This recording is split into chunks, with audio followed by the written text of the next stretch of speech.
Hello दोस्तों, स्वागत है आप सभी का महाराजा ऑडियो बुक चैनल पर। दोस्तों, हर बार देरी से आने का कोई न कोई कारण तैयार हो जाता है। इस बार ये कारण उत्पन्न हुआ कि मेरे पास जो उपन्यास है भगवान नंबर 2, आगे के एपिसोड में मैंने देखा कि उसमें 20-22 पेज कम है। बड़ी मुश्किल से pothi.com से डाउनलोड किया, 200 रुपए लगे, मगर डाउनलोड हो गया। अब आपके सामने लेकर आया हूँ भगवान नंबर 2 वेद प्रकाश शर्मा के तीसरे एपिसोड को। तो चलिए देर नहीं करते हैं और प्रारंभ करते हैं भगवान number 2 Ved Prakash Sharma episode number 3। Sachin की नींद एक झटके से टूटी। सुंदर के कमरे में रखे फोन की घंटी लगातार चीख रही थी। आज रात सुंदर कोठी में नहीं था। कोठी के नौकर रामदीन ने उसे बताया था कि थाने से साहब का फोन आया था कि वे आज रात घर नहीं आएंगे। इसलिए आधी रात आए फोन को रिसीव करने सचिन को ही उठना पड़ा। हेलो, सचिन ने रिसीवर उठाकर अलसाए स्वर में कहा। वे कहाँ हैं? दूसरी तरफ से रेनू ने सचिन की आवाज़ पहचानने के बाद पूछा। आज वह थाने से नहीं आया। क्यों? रेनू ने कड़क कर पूछा। नहीं मालूम, सचिन बोला। मुझे रामदीन ने बताया था कि थाने से उसका फोन आया था कि वह आज रात घर नहीं आएगा। एक क्षण के लिए फोन पर खामोशी छा गई। सचिन को लगा कि दूसरी तरफ रेनू कुछ सोच रही है। अपने बीच की खामोशी को सचिन ने ही तोड़ा। कोई विशेष बात है क्या? हाँ, रेनू ने कहा। क्या? दीवान साहब के पूछने पर मैंने सतीश से अलग होने की तुम्हारी बताई हुई कहानी उन्हें सुना दी है। फिर अब वे मुझे लेकर परसों वहां जाने के लिए कह रहे हैं। इसमें चिंता वाली बात क्या है? जब उन्हें वह बैग नहीं मिलेगा तो क्या मैं उनके शक के दायरे में नहीं आऊंगी? रेनू बोली। यहाँ एक वो ही तो मेरे साथ हैं, वरना सब लोग मेरी जान के प्यासे हो रहे हैं। कल के बाद दीवान साहब भी। दीवान साहब तुम पर शक नहीं करेंगे। क्यों? क्योंकि दीवान साहब को बैग वहीं मिलेगा, उसमें ब्लू टार्च भी होगी। क्या? रेनू का दूसरी तरफ से चौंकने वाला स्वर। ब्लू टार्च नकली होगी। नकली? हाँ, सचिन बोला। इस सारे ड्रामे से यह पता लग जाएगा कि दीवान साहब किस चक्कर में हैं।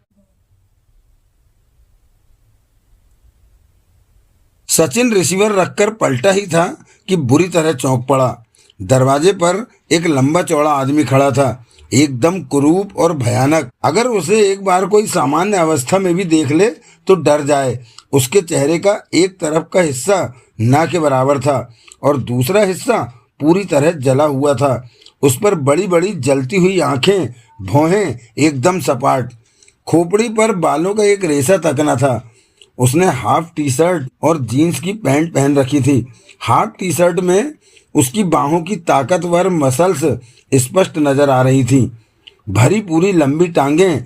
किसी भी हालत में उसका कद 6 फुट से कम नहीं था। वह अपनी जलती आंखों से लगातार सचिन को घूर रहा था। उसे देखकर एक क्षण के लिए सचिन के सारे शरीर में झुरझुरी सी दौड़ गई। आंखों में भरी नींद एक झटके में ही काफुर हो गई।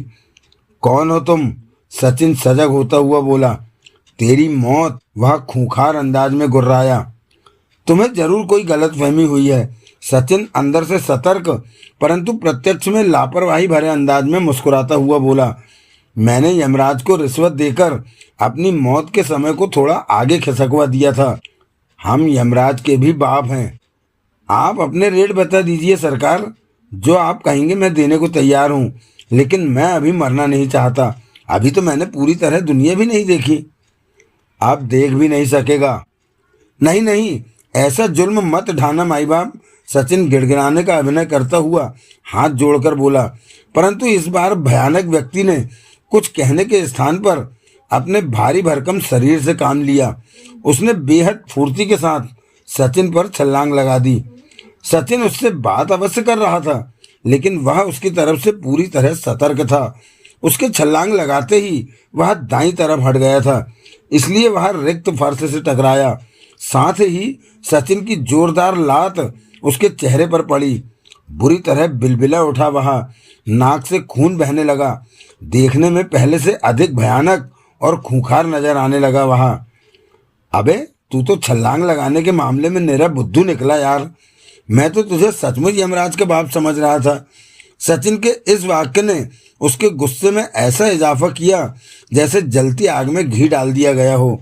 उसका शरीर देखने में भारी अवश्य था, परंतु जिस ढंग से वह खड़ा हुआ उससे स्पष्ट हो गया कि वह गजब का फुर्तीला है। उसके फुर्तीलेपन के कारण ही सचिन इस बार मात खा गया। उसने कभी सपने में भी नहीं सोचा था कि वह इतनी फुर्ती से न केवल खड़ा हो जाएगा बल्कि रबड़ के बबुए की तरह उछलकर उसके सीने पर फ्लाइंग किक भी मार देगा। परिणाम स्वरूप सचिन सामने वाली दीवार से टकराया। सचिन को पहली बार सही मायनों में उसकी ताकत और फुर्ती का एहसास हुआ। इससे पूर्व कि सचिन संभल पाता, उसका फौलादी घूंसा उसके जबड़े पर पड़ा। सचिन के होठों से चीख निकल गई। सचिन को लगा कि अगर उसने जल्दी ही कुछ नहीं किया तो वह सचमुच ही उसे ईश्वरपुरी का टिकट थमा देगा। अभी वह यह सोच ही रहा था कि उसका भारी भरकम शरीर सचिन पर आ गिरा। उसे ऐसा लगा जैसे किसी भारी शिला के नीचे दब गया हो। सांसें रुकती सी महसूस होने लगी। उसने अपनी पूरी ताकत लगाकर उसे हटाने की कोशिश की, परंतु सफल न हो सका। सचिन की आंखों के सामने अंधेरा छाने लगा।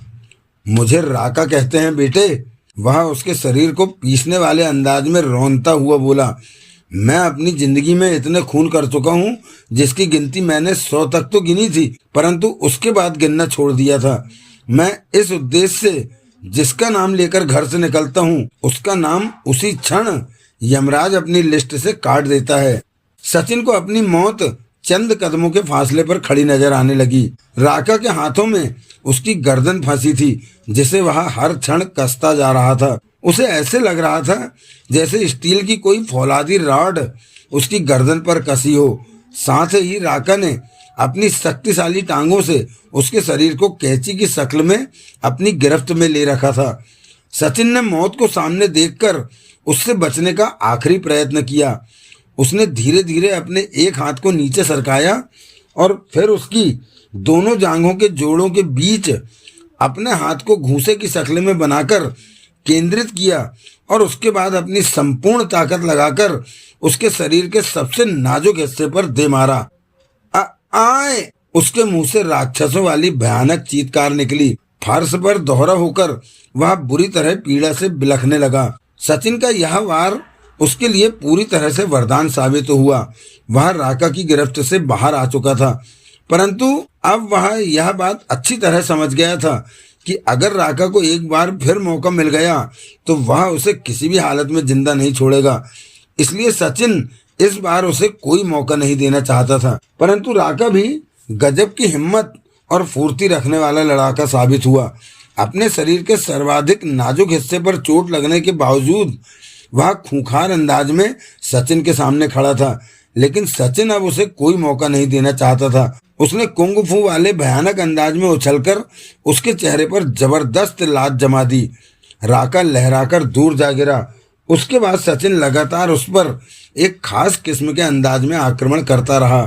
राका उससे जिस्मानी ताकत में अवश्य ज्यादा था, परंतु लड़ने के जिन तरीकों का सचिन इस्तेमाल कर रहा था वे बेचारे राका ने कभी सपने में भी नहीं देखे थे। 10 मिनट की उस खूनी जंग का परिणाम यह रहा कि राका बुरी तरह लहूलुहान अधमरी अवस्था में पहुंच गया था। वह फर्श पर निढाल से पड़ा लंबी लंबी सांसें ले रहा था। सचिन की हालत भी खराब हो गई थी। सचिन उसका गिरेबान पकड़कर गुर्राया। मैं जानता हूं कि तुझे किसने भेजा है। तू मेरी जान लेने आया था, परंतु मैं तेरी जान नहीं लूंगा, क्योंकि चमचों की जान लेना मेरा सिद्धांत नहीं है। मैं जड़ को ही खत्म करने में विश्वास रखता हूं, और वैसे भी तू अपने बॉस तक मेरा संदेश पहुंचाने के काम आएगा। जाकर उससे कहना कि उसके जैसे सैकड़ों संगठन सचिन हर वक्त अपनी जेब में लिए घूमता है। अगर कभी अपने दिल की निकालना चाहता है तो सामने खुद आए। क्यों अपने मुर्गों को बेमौत मरवाना चाहता है? यह उसकी पहली गलती है, अतः माफ किए देता हूँ, लेकिन अगर उसने दोबारा ऐसी गलती की तो उस पर पछताने के लिए भी उसे मौका नहीं मिलेगा। राका इस समय सुनने के अलावा और कर भी क्या सकता था। सचिन सुबह 7 बजे प्रताप विला आधम का। दीवान साहब लॉन में इजी चेयर पर फैले अखबार पढ़ने में व्यस्त थे। वह उनकी तरफ बढ़ गया। नजदीक पहुंचकर सामने खड़ा हो गया, परंतु दीवान साहब की नजरें अखबार से नहीं हटी। अपनी तरफ उनका ध्यान आकर्षित करने के लिए उसे कहना पड़ा, गुड मॉर्निंग दीवान साहब। दीवान साहब ने अखबार नीचे करके अपना पढ़ने वाला ऐनक उतारा। सामने सचिन को देखकर तनिक बौखलाकर बोले, आप? जी दीवान साहब, सचिन ने मुस्कुराते हुए कहा। क्या मैं बैठ सकता हूँ? हाँ बैठिए। शुक्रिया। कहिए कैसे आना हुआ? सबसे पहले मैं आपको बधाई देना चाहता हूँ कि आपकी बहू मिसेस सतीश दीवान वापस मिल गई है। मुझे यह जानकर बहुत खुशी हुई है दीवान साहब। धन्यवाद। आप अच्छी तरह जानते हैं कि हमारे विभाग के लिए कैप्टन सतीश दीवान की ब्लू टार्च कितनी महत्वपूर्ण है। उससे न केवल हमारे विभाग बल्कि देश की सुरक्षा का प्रश्न जुड़ा है। दीवान साहब के चेहरे पर परेशानी के भाव उभरने लगे, जैसे सचिन ने कोई चिंताजनक बात कह दी हो। एकाएक गंभीर होकर बोले वे, हम जानते हैं आपने इस संबंध में मिसेज माधुरी से कोई बात की? सचिन उनके चेहरे पर नजरें गड़ाता हुआ बोला। दीवान साहब को सचिन की नजरें तीर की मानिंद चुभी। वे इजी चेयर पर कुछ और अधिक फैल गए और आसमान की तरफ देखते हुए बोले, नहीं। क्यों? उसे आए केवल 3 दिन हुए हैं। बदमाशों द्वारा दिए गए लगातार टार्चर की वजह से वह अभी एबनॉर्मल सी है, इसलिए हमने फिलहाल उससे इस विषय पर बात करना उचित नहीं समझा। इसका मतलब आपने ब्लू टार्च के केस को गंभीरता से नहीं लिया? नहीं, ऐसी बात नहीं है। दीवान साहब ने तुरंत प्रतिरोध किया। मुझे ऐसी ही बात नजर आ रही है दीवान साहब। सचिन अपने शब्दों पर जोर देता हुआ बोला, अगर आपने उस मसले को गंभीरता पूर्वक लिया होता तो चाहे मिसेज माधुरी आपसे 3 सेकंड के लिए क्यों न मिली होती, आपका सबसे पहला सवाल उसी से संबंधित होता। उन्हें आए 3 दिन हो गए और आपने अभी तक। उसकी बात काटकर तनिक तेज स्वर में बोले दीवान साहब, आपके लिए सिर्फ ब्लू टार्च अहम मामला है, जबकि हमारे लिए माधुरी की अपनी जिंदगी भी कोई खास छोटा मसला नहीं है। आप नहीं जानते उस पर हुए अत्याचारों की कहानी सुनकर हम कितना तड़पे हैं। उसकी हालत देखकर कितना छलनी हुआ है हमारा कलेजा। आखिर हम उसके पिता समान ससुर हैं, कोई जल्लाद तो नहीं जो उसके घावों पर मलहम लगाने के स्थान पर उन्हें और कुरेद दें। अभी तो हम उसे उस सदमे से उबारने की कोशिश कर रहे हैं। एकाएक काफी उत्तेजित से नजर आने लगे थे दीवान साहब। सचिन उन्हें देखता रह गया, समझने की कोशिश करने लगा कि उनका यह कौन सा रूप है, अपनी बहू को बेहद प्यार करने वाले भावुक ससुर का अथवा एक ऐसे अपराधी का जो इस ओट में अपने वास्तविक चेहरे को छुपाना चाहता है। मैं आपकी भावनाओं की कद्र करता हूँ दीवान साहब, सचिन उनकी तरफ देखता हुआ बोला, परंतु देश समस्त भावनाओं से ऊपर होता है। उसके सामने बड़ी से बड़ी मानवीय भावनाएं बौनी हो जाती हैं। दीवान साहब चुप रहे, न जाने क्या सोचते रहे वे, और फिर कुछ क्षणों बाद अपने आप विचलित से नजर आने लगे। सचिन कुछ देर तक उनके बोलने की प्रतीक्षा करता रहा, परंतु जब उनके बीच की खामोशी बढ़ती चली गई तो उसे सचिन को ही तोड़ना पड़ा। क्या मैं मिसेज माधुरी से मिल सकता हूँ? दीवान साहब की सोचों को जबरदस्त झटका लगा। वे कुछ इस तरह हड़बड़ाए जैसे नींद में झंझोड़ दिया हो। उनकी बौखलाहट देखकर सचिन के होठों पर रहस्यमय मुस्कुराहट आ गई। बोला, क्या बात है दीवान साहब, अचानक आप कुछ परेशान से नजर आने लगे हैं? नहीं तो ऐसी कोई बात नहीं है। सामान्य होने का प्रयास करते हुए उन्होंने कहा, मैंने आपसे किसी बात के लिए इजाजत मांगी थी, उसका आपने जवाब नहीं दिया। कौन सी बात का? सचिन मुस्कुराया। तभी तो मुझे लगा था कि आप कुछ परेशान हैं। अरे, दीवान साहब चौंकते हुए बोले, आपको आए इतनी देर हो गई और आपके लिए अभी तक चाय नाश्ता कुछ भी नहीं आया। आपके साथ बातों में हमें याद नहीं रहा। औपचारिकता की कोई जरूरत नहीं है दीवान साहब। इसमें औपचारिकता की कोई बात नहीं मिस्टर सचिन, यह तो हमारा फर्ज है। सचिन कुछ नहीं बोला। उन्होंने लॉन में सफाई कर रहे एक नौकर को तुरंत चाय नाश्ता लाने का आदेश दिया। दीवान साहब, मैंने आपसे मिसेज माधुरी से मिलने की इजाज़त मांगी, जिसका आपने अभी तक जवाब नहीं दिया। उसके लिए आप कुछ दिन रुक जाएं तो बेहतर होगा। वजह? अभी हम उसे वे बातें याद दिलाना नहीं चाहते जिनसे उसे इतना बड़ा घाव मिला है। उसका दिलो दिमाग इस वक्त बहुत कमजोर है। आप शायद नहीं जानते कि हमारे लिए भावुकता का कोई महत्व नहीं है, सचिन ने कहा। अगर हमारा कोई सबसे प्रियजन मरणासन्न हालत में भी पड़ा हो और हमारे डिपार्टमेंट की कॉल आ जाए तो हम उसे उसके हाल पर छोड़कर उसी क्षण चल देंगे, क्योंकि ड्यूटी इज ड्यूटी। हमारी ड्यूटी में जिंदगी और मौत में कोई फर्क नहीं होता। अगर हम आपको माधुरी से मिलने की इजाज़त ना दें तो मिल तो फिर भी लेंगे हम। कैसे? हमारे पास इतने अधिकार हैं कि मिसेज माधुरी को यहाँ से बलपूर्वक भी ले जा सकते हैं और उस समय तक अपनी कैद में रख सकते हैं जब तक हमें यह जानकारी नहीं मिल जाती जो हम चाहते हैं। सचिन कुछ देर रुककर फिर बोला, मगर हमारे ऐसा करने से सबसे ज़्यादा नुकसान आपको होगा।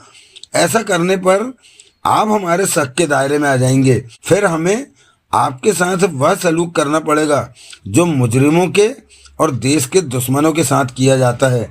दीवान साहब मुस्कुराते हुए बोले, हम आपको ऐसा अवसर नहीं देंगे, धन्यवाद। तभी एक नौकर नाश्ते की ट्रे ले आया। उसे देखकर दीवान साहब बोले, आप बैठकर नाश्ता कीजिए, तब तक हम पूजा करके आते हैं। सचिन सिर्फ मुस्कुराकर रह गया। दीवान साहब तेज तेज कदम रखते हुए बंगले के अंदर चले गए। वे सीधे माधुरी के कमरे में पहुंचे। रेनू तभी सोकर उठी थी। इतनी सुबह दीवान साहब को अपने कमरे में देखकर वह चौंकी। बाबूजी आप? सुनो बहू, दीवान साहब उसके नज़दीक पहुंचकर बहुत आहिस्ता से बोले, मिलिट्री इंटेलिजेंस का एक जासूस आया है। वह तुमसे सतीश और ब्लू टार्च के विषय में पूछताछ करना चाहता है। क्या? रेनू सिर से पांव तक कांप उठी। तुमने ब्लू टार्च के विषय में हमें जो कुछ बताया था वह सब उसे मत बताना। कह देना तुमसे सतीश ने ब्लू टार्च के विषय में कुछ नहीं बताया। हाँ, वह मुझसे इतना अवश्य कह रहा था कि मैं तुम्हें जल्दी ही एक बहुत बड़ा सरप्राइज देने वाला हूँ। लेकिन तुम यह जानना चाहती हो ना कि हम तुमसे झूठ बोलने के लिए क्यों कह रहे हैं? दीवान साहब उसकी घबराहट और असमंजस के भाव समझकर बोले, दरअसल हम मुकम्मल रूप से यकीन नहीं कर पाए हैं कि वह मिलिट्री इंटेलिजेंस का आदमी है। हमें उस पर शक है। जाने क्यों हमें लगता है कि मिलिट्री इंटेलिजेंस के जासूस के रूप में यह शख्स कोई मुजरिम है। उसके बारे में पूरी तरह आश्वस्त होने से पहले उसे ब्लू टार्च के बारे में कुछ भी बताना मुनासिब नहीं होगा। आप उसे पुलिस के हवाले क्यों नहीं कर देते? रेनू ने पूछा। ऐसा करके हम अपने लिए एक नई मुसीबत खड़ी कर लेंगे। ब्लू टार्च हाथ में आने से पहले हम कोई खतरा मोल नहीं लेना चाहते। अगर वह मुजरिम है तो उसके संगठन के अन्य लोग हमारे पीछे हाथ धोकर पड़ जाएंगे। फिर हम टार्च को सही हाथों में नहीं पहुंचा पाएंगे। ऐसा नहीं हो सकता कि वह मुझसे मिले ही नहीं। नहीं, ऐसा नहीं हो सकता। क्यों? उसे यह शो करना मुनासिब नहीं होगा कि हम उसे गलत आदमी समझ रहे हैं, दीवान साहब ने घाघ अंदाज में कहा। फिलहाल तो हमें सिर्फ इतना करना है कि उसे कोई सही जानकारी नहीं देनी। क्या उसे वह सब भी नहीं बताना जिस तरह मैं और वे अलग हुए थे? रेनू ने पूछा। नहीं, दीवान साहब तुरंत बोले, तुम उसे यह बताओगी कि कुछ अज्ञात लोगों ने मसूरी जाते ही तुम्हारी कार रोककर रिवॉल्वर दिखाकर सतीश के सामने ही तुम्हारा अपहरण कर लिया था। क्योंकि उन लोगों ने रिवॉल्वर का रुख तुम्हारी ओर किया हुआ था, इसलिए सतीश चाहकर भी कोई कार्रवाई न कर सका। वहीं से वे लोग तुम्हें अपनी गाड़ी में बैठाकर कहीं ले गए थे। उसके बाद उन लोगों ने क्या किया तुम कुछ नहीं जानती। तुम्हें उनकी कैद में ही सतीश के हादसे की दुखद खबर मिली थी। सचिन को अपने कमरे में देखकर रेनू बुरी तरह चौंक पड़ी। तुम? क्यों? क्या मुझसे पहले तुम्हें दीवान साहब ने आकर यह नहीं बताया कि तुम्हें मुझसे क्या क्या कहना है? सचिन ने धूर्तता पूर्वक मुस्कुराते हुए कहा। इसका मतलब मिलिट्री इंटेलिजेंस के जासूस बनकर तुम आए थे उनके पास? तुम्हें कोई शक है? सेना जैसे गौरवपूर्ण डिपार्टमेंट को क्यों बदनाम कर रहे हो तुम? रेनू दांत पीसती हुई बोली। एक अपराधी होकर अपने आप को मिलिट्री जासूस बताते हुए शर्म नहीं आती? इसमें शर्म कैसी? ये तो हमारा पेशा है। गंदे पेशे के भी कुछ उसूल होते हैं। खैर जो भी है, लेकिन मैं यहाँ तुम्हारा भाषण सुनने नहीं आया। फिर उस सुहागिन नारी से गाली सुनने आए हो जिसे तुमने अपने स्वार्थ की बलिवेदी पर चढ़ाकर विधवा का लिबास पहना दिया। खूंखार शेरनी की तरह रेनू गुर्राई। याद रखो सचिन, भगवान तुम्हें कभी माफ नहीं करेगा। ये मेरी बद्दुआ है कि तुम तड़प तड़प कर मरोगे। तुम्हारी लाश को टुकड़ा भर कफन नसीब नहीं होगा।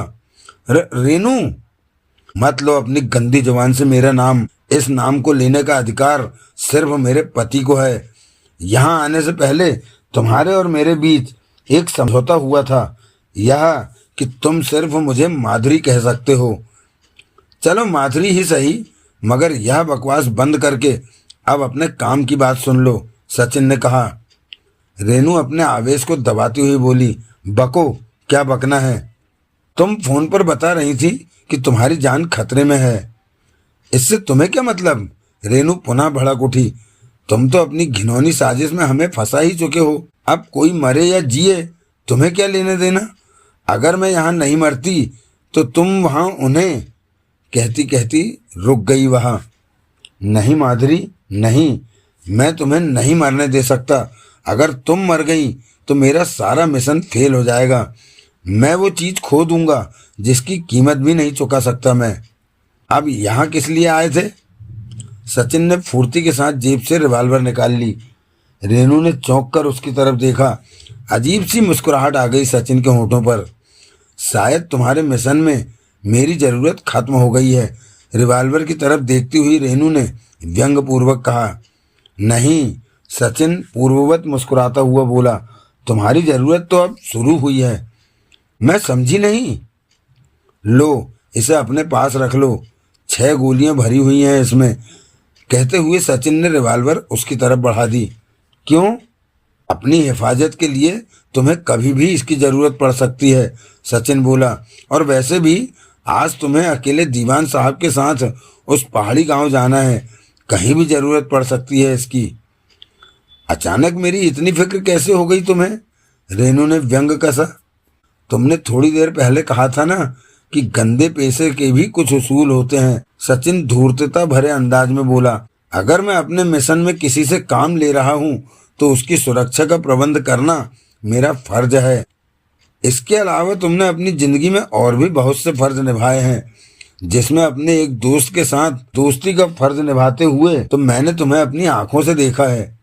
जरूरत से ज्यादा जुबान निकल गई है तुम्हारी। एकाएक सचिन गुर्रा उठा। शायद सुंदर की जिंदगी से प्यार नहीं रहा है तुम्हें। उतर आए ना अपनी औकात पर। रेनू के होठों पर विषाक्त मुस्कुराहट आ गई। बको मत, जैसा मैं कहता हूँ चुपचाप करती जाओ, सचिन ने डांटा। वरना फिर स्थायी रूप से इस लिबास को पहनने के लिए मुझे दोष मत देना। इस कल्पना मात्र से ही रेनू कांप सी उठी। फिर कुछ नहीं बोली। टीचर के सामने किसी सहमे हुए बच्चे की तरह खड़ी रह गई वहां। उसकी तरफ रिवॉल्वर बढ़ाता हुआ वह आदेशात्मक स्वर में बोला, लो रखो। किसी आज्ञाकारी बच्चे की तरह रेनू ने तुरंत उसके आदेश का पालन करते हुए रिवॉल्वर ले ली। इसे सावधानी से छुपाकर हर वक्त अपने साथ रखना, सचिन ने आदेश दिया। अपनी जान खतरे में देखकर इसका इस्तेमाल किसी पर भी करने में मत हिचकना। याद रखना, तुम्हें अपनी जान की सुरक्षा बिल्कुल उसी तरह करनी है जैसे यह सुंदर की जान हो, क्योंकि अगर मेरा मिशन कामयाब होने से पहले तुम मर गई तो समझ लेना कि बेचारा सुंदर बेमौत मारा जाएगा। जो तुम कहोगे मैं करूंगी। रेनू पुनः गुर्रा उठी। लेकिन तुम उनके विषय में इस तरह नहीं बोलोगे। सचिन चुपचाप कमरे से बाहर निकल गया। राकेश अपनी गाड़ी मेन रोड पर खड़ी करके जिस बस्ती में घुसा था वह लखनऊ की एक जराइम पेशा लोगों की बदनाम बस्ती थी। इसका नाम भी अपने गुण के अनुरूप ही था, काली बस्ती। कोई ऐसा जुर्म नहीं था जिसे करने वाला वहां न रहता हो। एक से एक खूंखार मुजरिमों की पनाहगार थी काली बस्ती। इस काली बस्ती का बेताज बादशाह था कालू। सब लोग उसे कालू उस्ताद कहते थे। कालू उस्ताद छोटे मोटे जुर्म में हाथ नहीं डाला करता था। वह हमेशा मोटा धंधा किया करता था। वैसे उसका मुख्य धंधा मोटी रकम लेकर खून करने का था। जिस व्यक्ति का खून होना है उसके स्तर के हिसाब से वह रेट बताया करता था। हर वक्त शराब के नशे में धुत रहने के बावजूद वह कभी होश नहीं गंवाता था। शराब उसकी रगों में दौड़ने वाले खून का एक हिस्सा बन चुकी थी, इसलिए शराब उसके जिंदा रहने के लिए आवश्यक खुराक थी। राकेश जिस खोली के सामने रुका वह कालू उस्ताद की ही खोली थी। खोली के बाहर शक्ल से ही बदमाश नजर आने वाले 5 व्यक्ति खुलेआम जुआ खेल रहे थे। सबके सामने रुपयों की अलग अलग ढेरी रखी थी। मुझे कालू से मिलना है। राकेश के इतना कहते ही उन 5 व्यक्तियों ने एक साथ उसे घूर कर देखा। फिर उनमें से एक बोला, कौन है बे तू? मुझे शालीमार होटल के मैनेजर जॉर्ज ने भेजा है, राकेश ने कहा। किसी ने भी भेजा हो, कालू उस्ताद का नाम तमीज से ले, उनमें से एक खड़ा होता हुआ बोला। कालू उस्ताद यहीं पर रहते हैं? हाँ, क्या काम है? मुझे कालू उस्ताद से काम है, राकेश ने कहा। पहले हमें बताना होगा, तभी उस्ताद से मिल सकते हो। राकेश सोच में पड़ गया, लेकिन फिर जल्दी ही बोला, खून कराना है।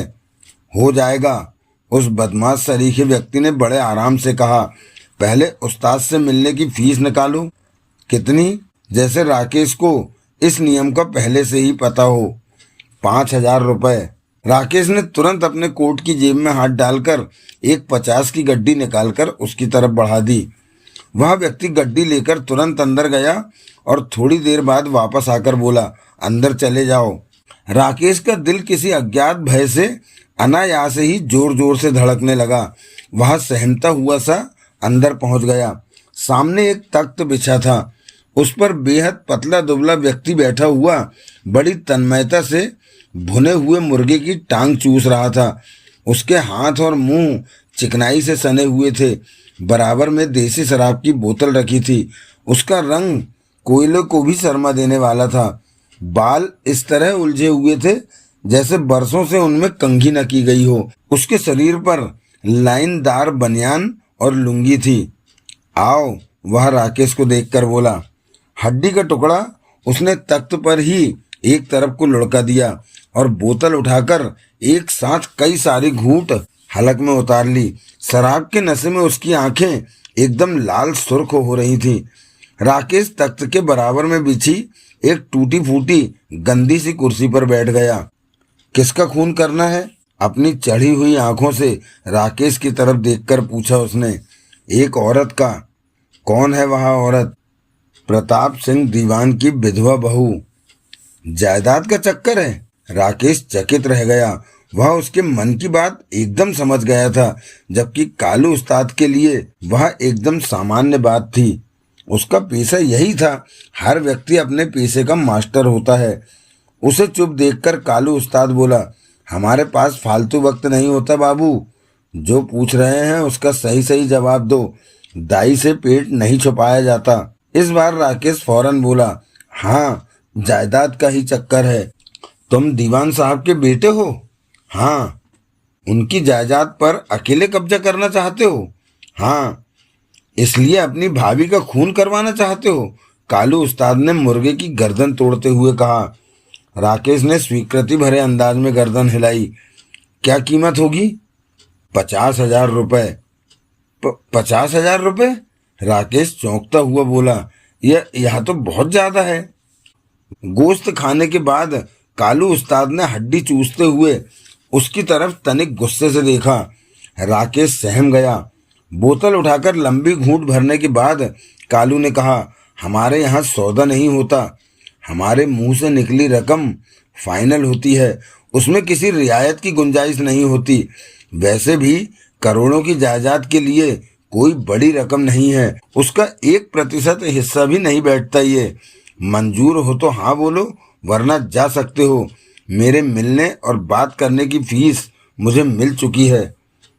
मुझे सौदा मंजूर है।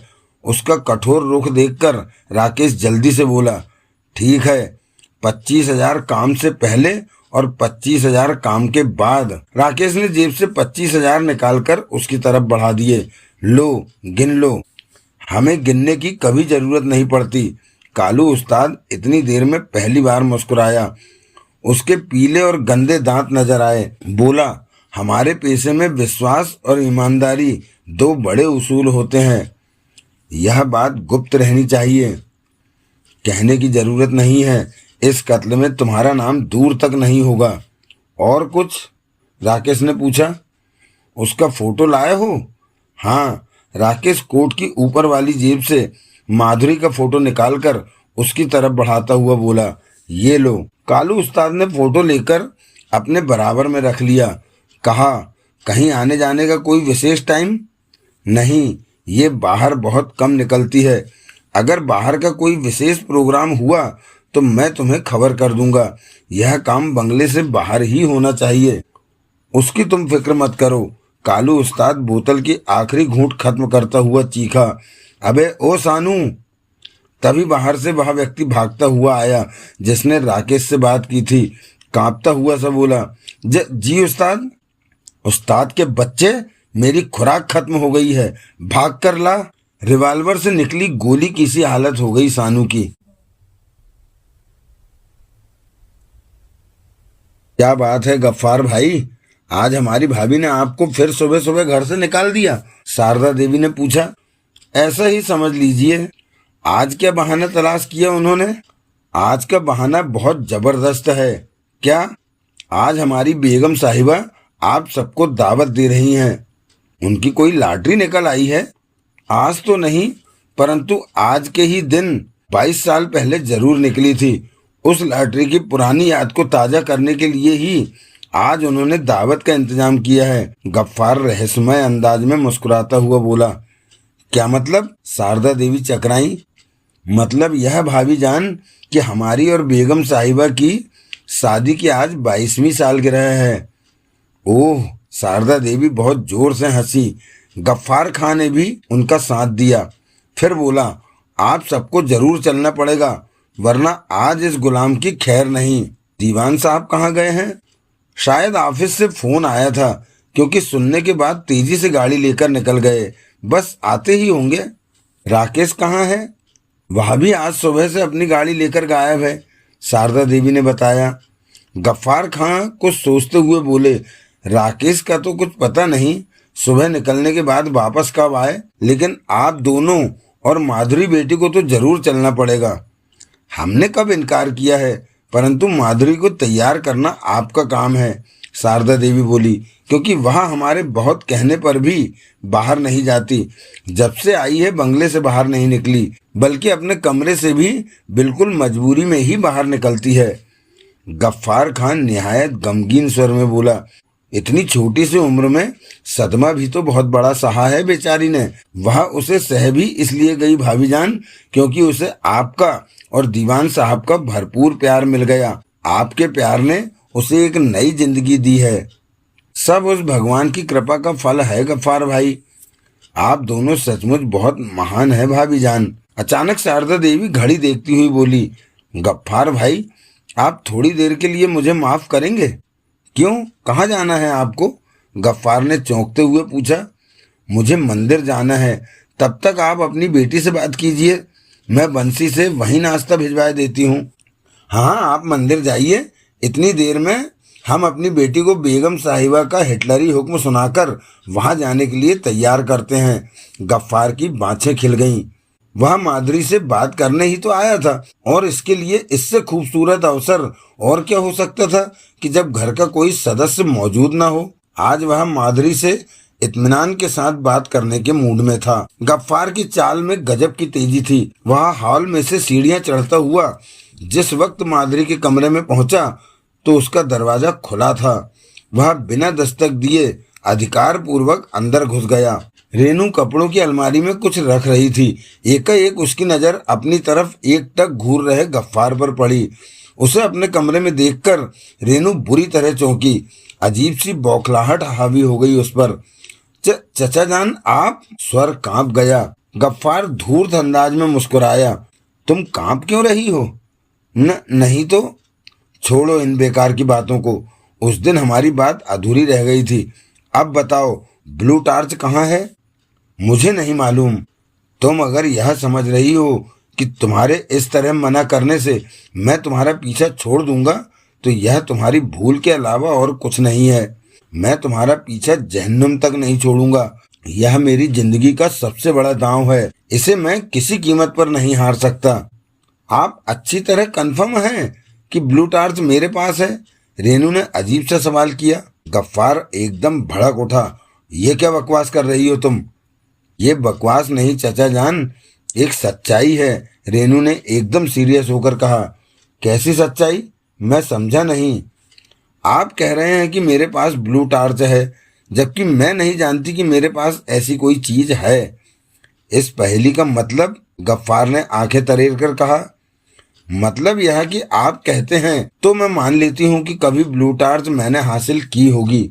उसकी बात बीच में काटकर गफ्फार ने संशोधन किया। की होगी नहीं, की थी। चलिए माना कि की थी। रेनू ने उसकी बात स्वीकार करते हुए कहा, परंतु अब मैं नहीं जानती कि वह कहाँ है। क्या मतलब? गफ्फार चौंका। मतलब ये है कि मैं पिछला लगभग सब कुछ भूल चुकी हूँ। ब्लू टार्च क्या है मुझे कुछ भी याद नहीं। आप कह रहे थे कि मैंने आपकी मदद से ब्लू टार्च सतीश से हासिल की थी। आपको यह जानकर आश्चर्य होगा कि मुझे ना आप याद हैं और यहाँ तक कि मुझे सतीश के विषय में भी कुछ याद नहीं। मैं इस घर में रह जरूर रही हूँ, लेकिन वास्तविकता यह है कि यहाँ मुझे सब कुछ एकदम नया लग रहा है। जो जैसा कह देता है मान लेती हूँ। इस वक्त मेरे पास अपना कोई दिमाग नहीं। सच तो यह है कि मैं खुद नहीं जानती कि मैं कौन हूँ। लगता है कोई नई चाल चल रही हो तुम। आप मेरा यकीन कीजिए, मैं सच कह रही हूँ। लेकिन यह कैसे हो सकता है? गफ्फार असमंजस की स्थिति में आ गया। क्यों नहीं हो सकता? रेनू ने अपनी बात जमाते हुए कहा। जिस दिमाग पर लगातार कई महीने तक एक दिन में 50-50 बार बिजली के झटके दिए गए हों, क्या वह सामान्य रह सकता है? क्या आप उससे यह अपेक्षा रखेंगे कि उसकी याददाश्त एक स्वस्थ व्यक्ति की तरह कायम रहे? गफ्फार कुछ बोला नहीं, जाने क्या सोचता रहा। रेनू फिर बोली, मेरा दिमाग उन लोगों ने इतना कमजोर कर दिया है कि कुछ भी सोचने समझने के काबिल नहीं रहा। मुझे तो अब भी हर वक्त ऐसा लगता है जैसे दिमाग की नसें फट रही हों। रह रहकर आज भी मेरे दिमाग में झटके लग रहे हैं। मुझे तो आश्चर्य है कि ऐसी हालत में पहुंचने के बावजूद मैं जीवित कैसे हूँ। मुझे यकीन नहीं हो रहा कि जिसका पता न बताने के लिए तुमने इतनी यातनाएं सही, उसे ही भूल गई। भले ही आप यकीन न करें, परंतु यह हकीकत है, रेनू ने कहा। विचित्र तो मुझे भी लग रहा है, लेकिन यह कठोर सच्चाई है कि मैं अपने बारे में भी सब कुछ भूल चुकी हूँ। मैं कौन हूँ, कहाँ से आई थी और इस परिवार की बहू कैसे बन गई। अब गफ्फार इस विषय में गंभीरता से सोचने के लिए बाध्य हो गया। बोला, क्या तुम्हें अपनी पिछली जिंदगी के विषय में सचमुच कुछ भी याद नहीं है? नहीं। यह भी याद नहीं कि तुम मेरे संपर्क में कैसे आई? जरा भी नहीं। रेनू ने इनकार में सिर हिलाते हुए कहा। मैं जब उन बदमाशों के चंगुल से छूटकर इस घर में आई थी तो मेरे लिए सब कुछ नया था। मैं किसी के विषय में कुछ नहीं जानती थी। मैंने अंदाज से ही सबके रिश्ते जानने की कोशिश की थी। आपको तो याद होगा कि मैं आप ही को बगैर पहचाने आगे बढ़ गई थी। तब बाबूजी ने आपका परिचय देते हुए आपके पैर छूने के लिए कहा था। मुझे अब तक भी यहाँ के विषय में याद नहीं आया। कोई जैसा कहता है मैं यंत्र चालित सी वैसा ही कर देती हूँ। हाँ, हमें वह घटना याद है। थोड़ा आश्चर्य भी हुआ था, परंतु हम यह समझे थे कि तुम हमसे अलग होकर कोई डबल खेल खेल रही हो। गफ्फार उस घटना को याद करता हुआ बोला, मेरा डबल खेल यही है कि मैं अपनी याददाश्त खो चुकी हूँ।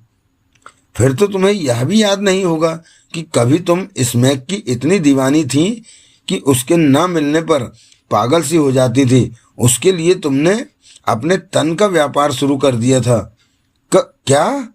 रेनू बुरी तरह चौंकी। चौंकने का एक विशेष कारण यह भी था कि उससे ऐसा ही कुछ राकेश ने भी कहा था। माधुरी के विषय में गफ्फार और राकेश के एक जैसे बयान सुनकर अब उसे पूरी तरह विश्वास हो गया कि वह जिस माधुरी का रोल करने आई है वह निस्संदेह आवारा और बदचलन औरत थी। माधुरी के रोल में उसे अपने आप से घृणा सी होने लगी। मुझे इस पर आश्चर्य हो रहा था कि यहाँ आने के बाद भी तुमने 3 दिन बिना स्मैक के कैसे काट दिए? परंतु इन सब बातों को देखते हुए, यकीन ना आते हुए भी यकीन करना पड़ रहा है। गफ्फार मायूसी भरे स्वर में बोला, मगर माधुरी, तुम्हारी याददाश्त जाने वाली इस घटना ने मेरी सामने नजर आ रही मंजिल को पीछे धकेल दिया है। मेरी पिछली सारी मेहनत लगता है बेकार हो गई। आप मुझे तमाम बातें सुनाइए, रेनू ने अनुरोध किया। हो सकता है उसे सुनकर मेरे सुन्न हुए दिमाग की नसें खुल जाएं और ब्लू टॉर्च के विषय में कुछ याद आ जाए। इस तरह आपकी मंजिल नज़दीक आ सकती है। और वैसे भी मेरे मन में अपनी पिछली जिंदगी सुनने की प्रबल जिज्ञासा उत्पन्न हो गई है। मैं इस विषय में जानने को बहुत उत्सुक हो गई हूँ। मैं आपसे अपना परिचय जानने की भीख मांगती हूँ। अपने षड्यंत्रकारी मस्तिष्क में गफ्फार न जाने क्या सोचने लगा। रेनू सवालिया नजरों के साथ लगातार उसकी तरफ देखती रही। उसकी एक एक क्षण की चुप्पी रेनू को भारी लग रही थी। कुछ देर सोचते रहने के बाद गफ्फार बोला, मेरी एक शर्त है। क्या? रेनू ने अधिक उत्सुकता दिखाते हुए तुरंत पूछा।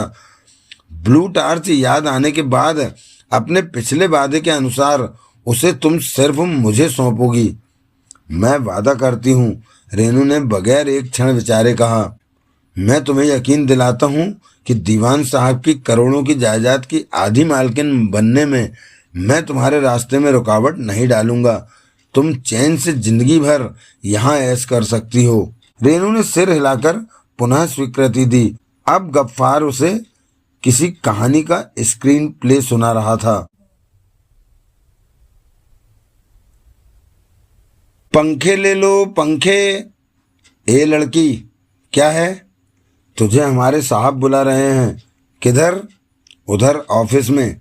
लड़की स्वच्छंद अंदाज में उस आलीशान ऑफिस के केबिन में घुस गई। केबिन पूरी तरह एयर कंडीशनड था। बाहर जून की दोपहरी में लू के थपेड़े खाती लड़की को यूं लगा जैसे स्वर्ग के किसी कोने में आ गई हो।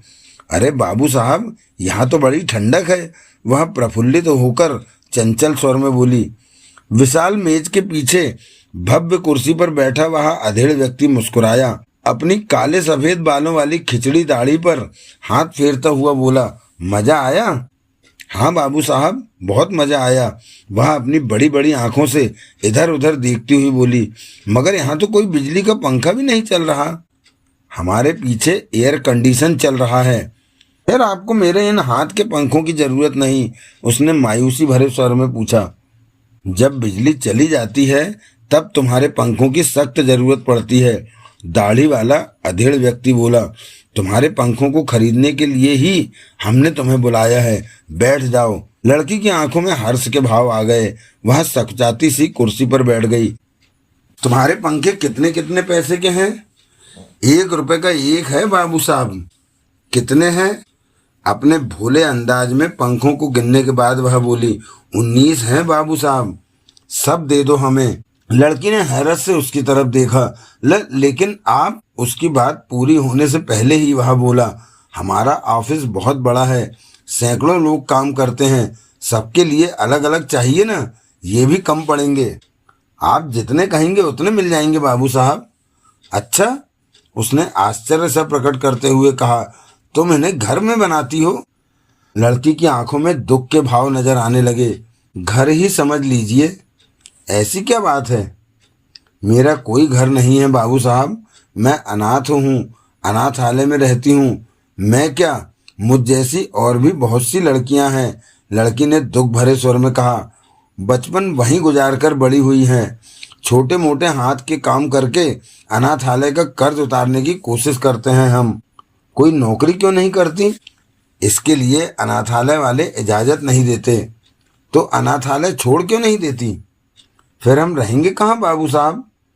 इस शहर में बहुत लड़कियां नौकरी करती हुई अकेली रहती हैं, उन्हें हमारा समाज अच्छी नज़रों से नहीं देखता बाबू साहब।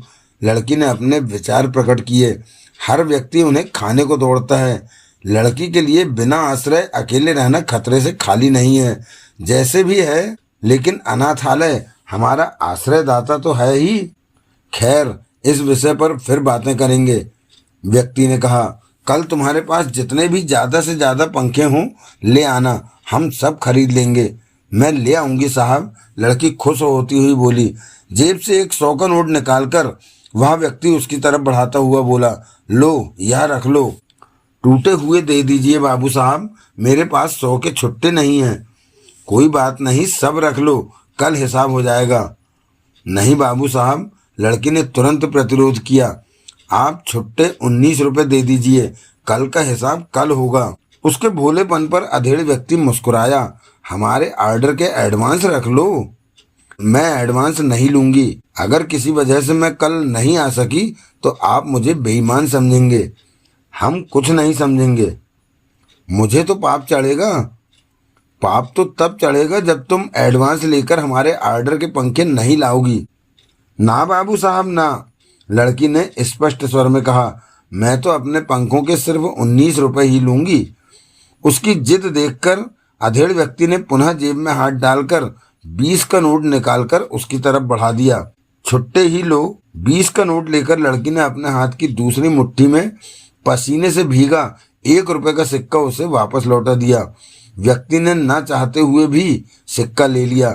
वह समझ चुका था कि लड़की 19 से न 1 पैसा भी कम लेगी और न ज्यादा।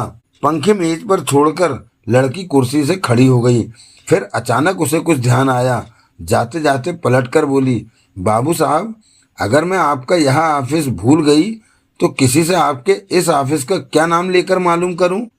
खान एंटरप्राइजेज, व्यक्ति ने मुस्कुराते हुए कहा।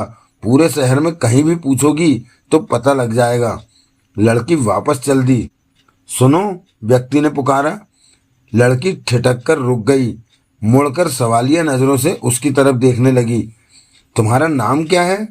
वह तनिक हिचकी, फिर एक झटके से बोली, माधुरी।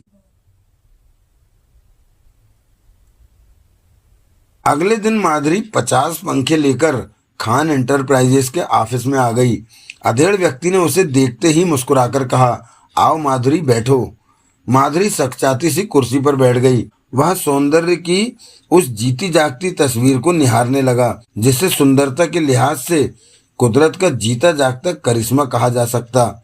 गुलाबी रंगत लिए गोरा मुखड़ा, हिरनी जैसी बड़ी बड़ी आंखें, पतले गुलाबी होंठ, सुतवा नाक, उस पर सुराहीदार गर्दन।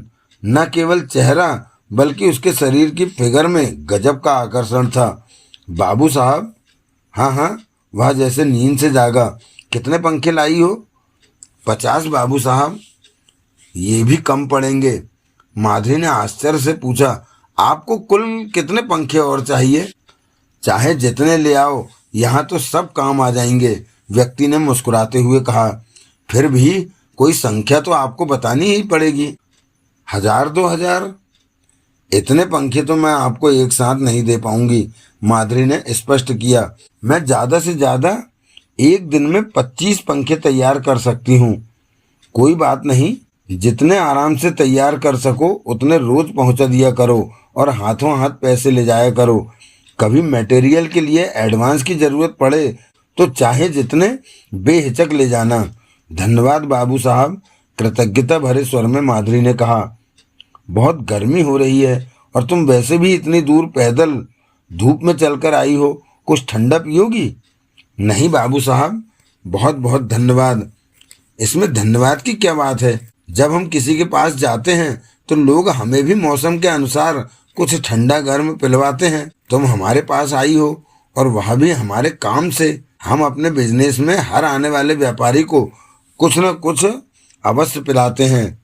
जी, 1 गिलास ठंडा पानी पिलवा दीजिए। ये हुई ना कायदे की बात। अधेड़ व्यक्ति ने खुश होते हुए टेबल पर रखी घंटी पर हाथ मारा। तुरंत चपरासी आ गया। पहले 1 गिलास पानी लाओ और फिर स्पेशल 2 एप्पल जूस लेकर आओ, उसने निर्देश दिया। बहुत अच्छा साहब, चपरासी सिर झुकाकर वापस चला गया। माधुरी चुप रही। अगले क्षण उसके सामने ठंडे पानी का गिलास आ गया। उसे एक सांस में खत्म करके उसने टेबल पर रख दिया। कुछ क्षण बाद 2 गिलासों में एप्पल जूस आ गया। सामने बैठे व्यक्ति ने 1 गिलास माधुरी की तरफ बढ़ा दिया। उसका अंदाज कुछ इस तरह था कि माधुरी इनकार न कर सकी। 1 गिलास उसने स्वयं ले लिया। माधुरी ने उसका एक घूंट भरा तो बुरा सा मुंह बनाया। कुछ कड़वा और अजीब सा स्वाद था उसका। क्या हुआ? अधेड़ व्यक्ति ने पूछा। जी कुछ नहीं। अच्छा नहीं लगा क्या? नहीं, ऐसी कोई बात नहीं है, माधुरी दबे स्वर में बोली। पहली बार एप्पल जूस पिया है ना, तो कुछ अजीब सा स्वाद लगा। कोई बात नहीं, 2-4 पियोगी तो आदत पड़ जाएगी। धूर्तता भरी मुस्कुराहट आ गई उसके चेहरे पर। माधुरी को वह घूंट घूंट करके पीना कठिन लगा, परंतु सामने वाले व्यक्ति का दिल रखने के लिए उसने दिल कड़ा करके एक सांस में खत्म कर दिया। व्यक्ति की आंखों में अजीब सी चमक आ गई। मेज की दराज से 50 का नोट निकालकर उसकी तरफ बढ़ाता हुआ बोला, लो, अपने पंखों के पैसे रख लो। माधुरी ने 50 का नोट तो ले लिया, परंतु उसका दिमाग किसी चक्कर की तरह घूमने लगा था। हर चीज चार चार नजर आने लगी। शरीर बुरी तरह टूटने लगा। उसकी हालत देखकर वह व्यक्ति चौंकने का अभिनय करता हुआ बोला, क्या हुआ? चक्कर से आ रहे हैं। उसकी जुबान भी लड़खड़ा रही थी। तुम लू से चलकर आई हो, शायद इसलिए चक्कर आ गए। थोड़ी देर आराम कर लो, फिर चली जाना। माधुरी कुछ नहीं बोली, बोलने की स्थिति में थी भी नहीं। वह सामने बैठा अधेड़ व्यक्ति आराम से उसकी तरफ देखता रहा। कोई हरकत नहीं की उसने। करीब 1 घंटे बाद माधुरी थोड़ी सामान्य हुई, परंतु वह अपना शरीर अब भी टूटा हुआ सा महसूस कर रही थी। दिमाग की नसें जकड़ी हुई सी थीं। हल्का हल्का मीठा सा दर्द हो रहा था। आंखों में अजीब सा सुरूर था। अब तबीयत कुछ ठीक हुई? अधेड़ व्यक्ति ने सहानुभूति भरे स्वर में पूछा। जी मैं ठीक हूँ। माधुरी खड़ी हो गई। अगर तुम चाहो तो मैं ड्राइवर से बोल दूं, वह तुम्हें गाड़ी से छोड़ आएगा। जी नहीं धन्यवाद, मैं खुद चली जाऊंगी, मुझे पैदल चलने की आदत है। जैसी तुम्हारी मर्जी, व्यक्ति ने कंधे उचकाकर कहा। उसके बाद माधुरी चली गई। उसके जाने के तुरंत बाद एक अन्य व्यक्ति उसके केबिन में दाखिल होता हुआ बोला, नई चिड़िया पर दाना डाल रहे हो गफ्फार खां? आओ जसवंत, गफ्फार ने गर्मजोशी के साथ कहा। तुम्हारी नजरों का जवाब नहीं गफ्फार। नजर के मामले में लोहा मानता हूं तुम्हारा, जब टिकती है एकदम सॉलिड 24 कैरेट पर। जसवंत बाबू, जब से पुलिस ने शहर में सख्ती की है, हमारे आदमियों को माल सप्लाई करने में बड़ी दिक्कत हो रही थी। धंधा चौपट होता नजर आ रहा था। तभी से मैं खूबसूरत और मासूम नजर आने वाली लड़कियों से माल इधर से उधर करवा रहा हूँ। इस किस्म की लड़कियों की तरफ आसानी से पुलिस तवज्जो भी नहीं देती। इसलिए ऑफिस में आजकल लड़कियों की संख्या ज्यादा नजर आ रही है। हाँ, तो क्या सब लड़कियां तुम्हारे काम के लिए एकदम तैयार हो जाती हैं? नहीं, गफ्फार बोला, धीरे धीरे दवा देकर तैयार करना पड़ता है। दवा? जसवंत चौंका। अरे वही दवा जिसका हम धंधा करते हैं। इसमें? हाँ, शुरू में 1-2 बार तो हम किसी चीज में मिलाकर उसके शरीर में पहुंचाते हैं। फिर हमारी दवा का ऐसा असर होता है कि उसका शरीर खुद ब खुद दवा मांगने लगता है।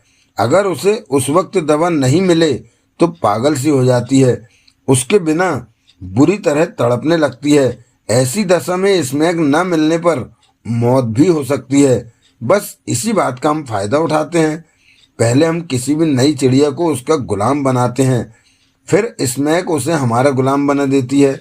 हम जैसा कहते हैं वैसा करने के लिए मजबूर हो जाती है। वह यह नई चिड़िया कौन थी? अनाथ लड़की। क्या? जसवंत चौंक कर बोला, इतनी खूबसूरत कली अनाथ है? गफ्फार ने मुस्कुराते हुए कहा, लेकिन अब अनाथ नहीं रहेगी। कहाँ रहती है? अनाथालय। गफ्फार भेद भरी मुस्कुराहट के साथ उसकी तरफ देखकर बोला, लगता है तुम्हें बेकरार कर गई है।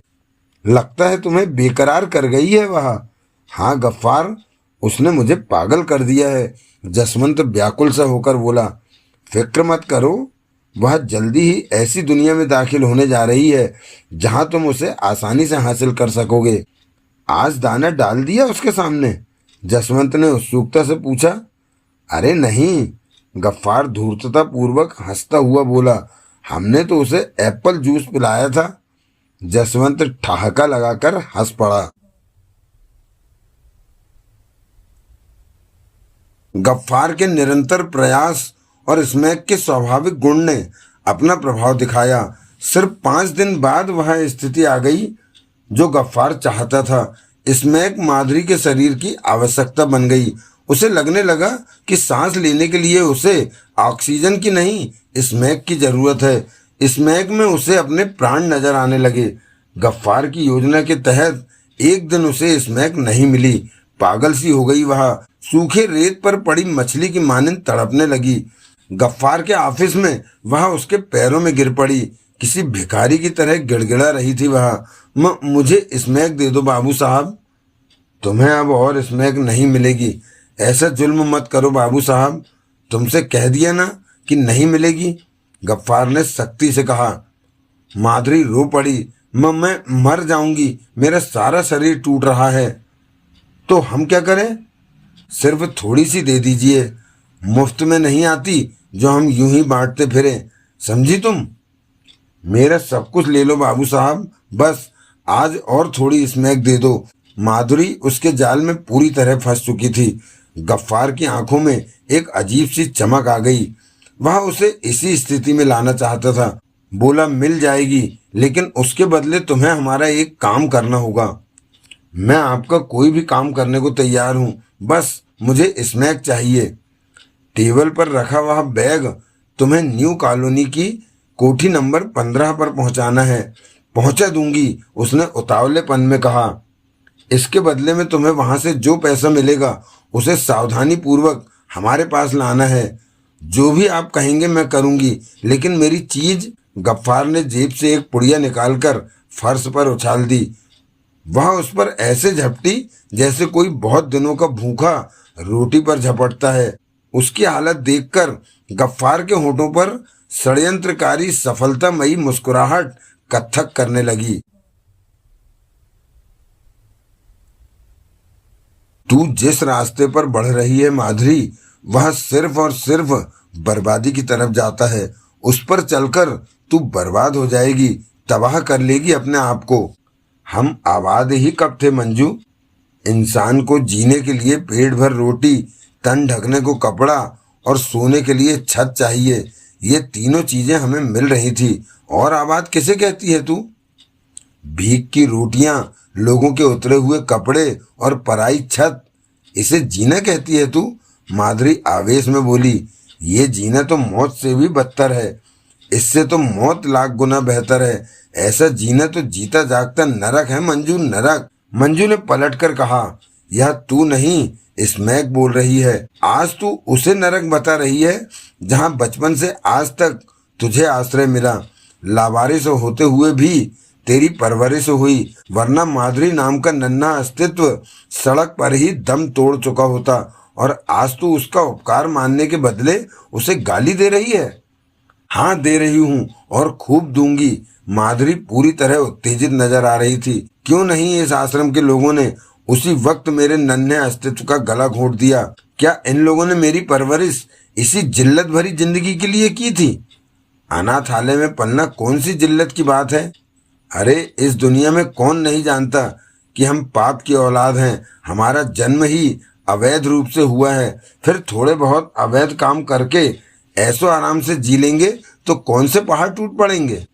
माधुरी, इस दुनिया में पैसा सबसे बड़ी चीज है मंजू। इससे हर चीज खरीदी जा सकती है। मान सम्मान, ऐसो आराम, दुनिया भर के सुख और प्यार, सब कुछ खरीदा जा सकता है। पैसा आज का दूसरा भगवान है। मैंने माना माधुरी कि पैसे से सब कुछ खरीदा जा सकता है, परंतु मन का सुकून नहीं खरीदा जा सकता इससे। ये सब किताबी बातें हैं मंजू, जो सिर्फ किताबों में ही अच्छी लगती हैं। माधुरी बोली।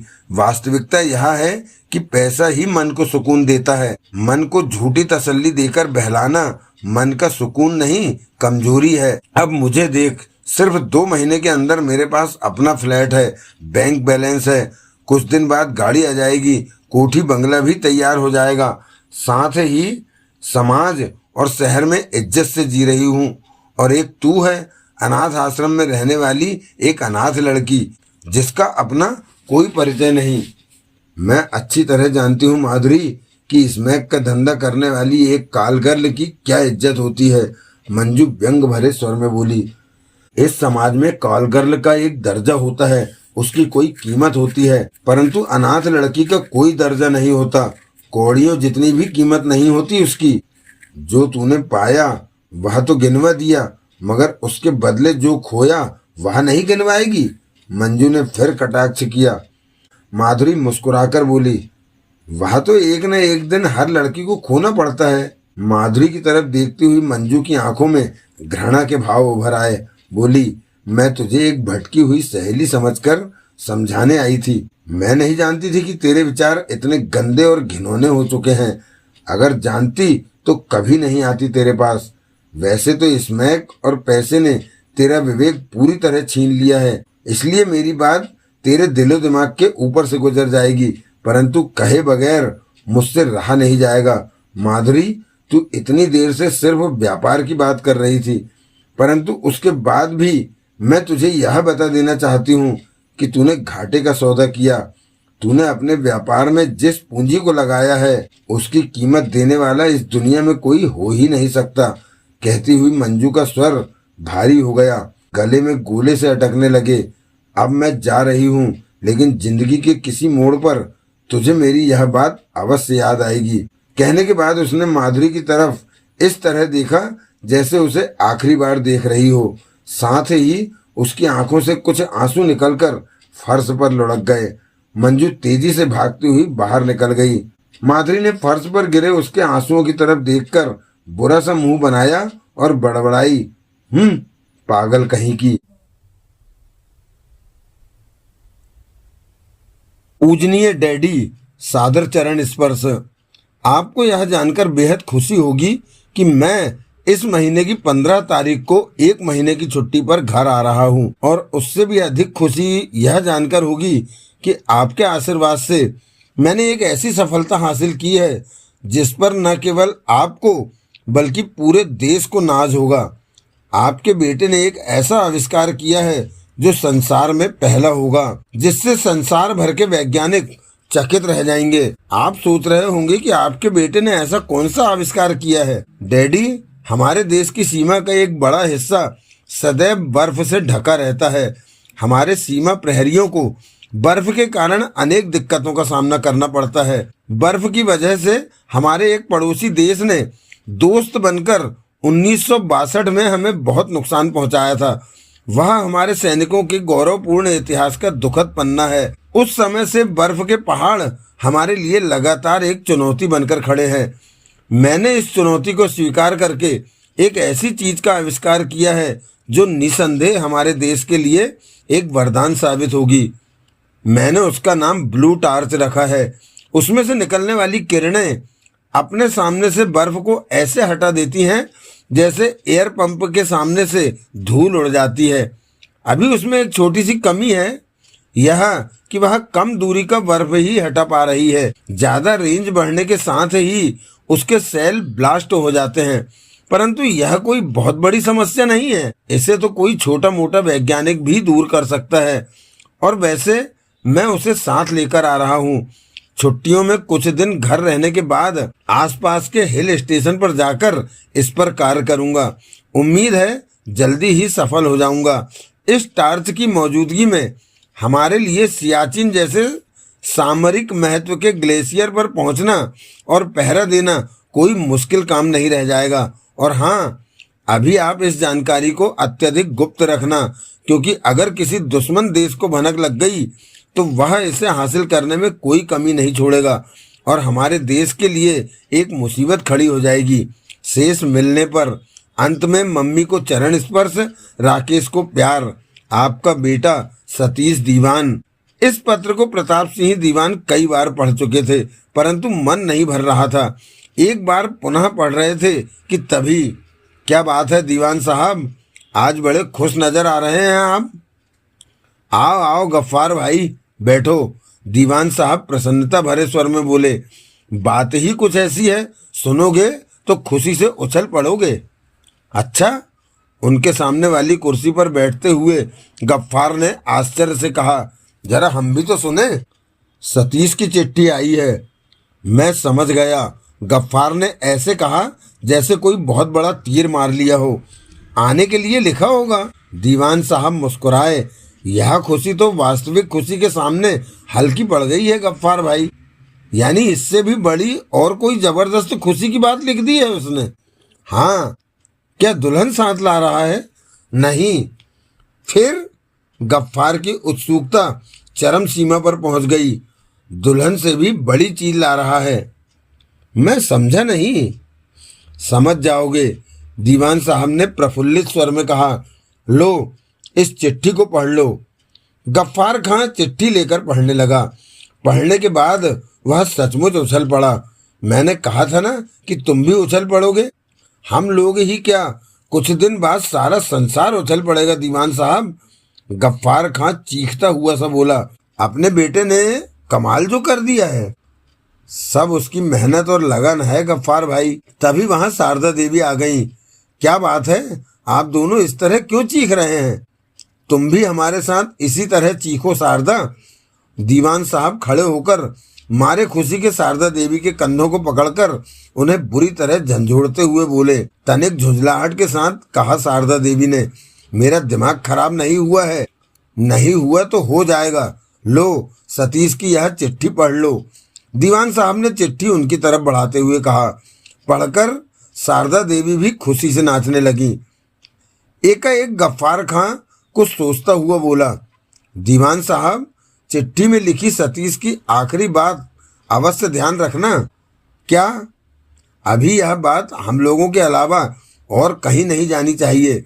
यहाँ तक कि घर के नौकरों को भी इसकी हवा नहीं लगनी चाहिए, वरना खतरा खड़ा हो सकता है।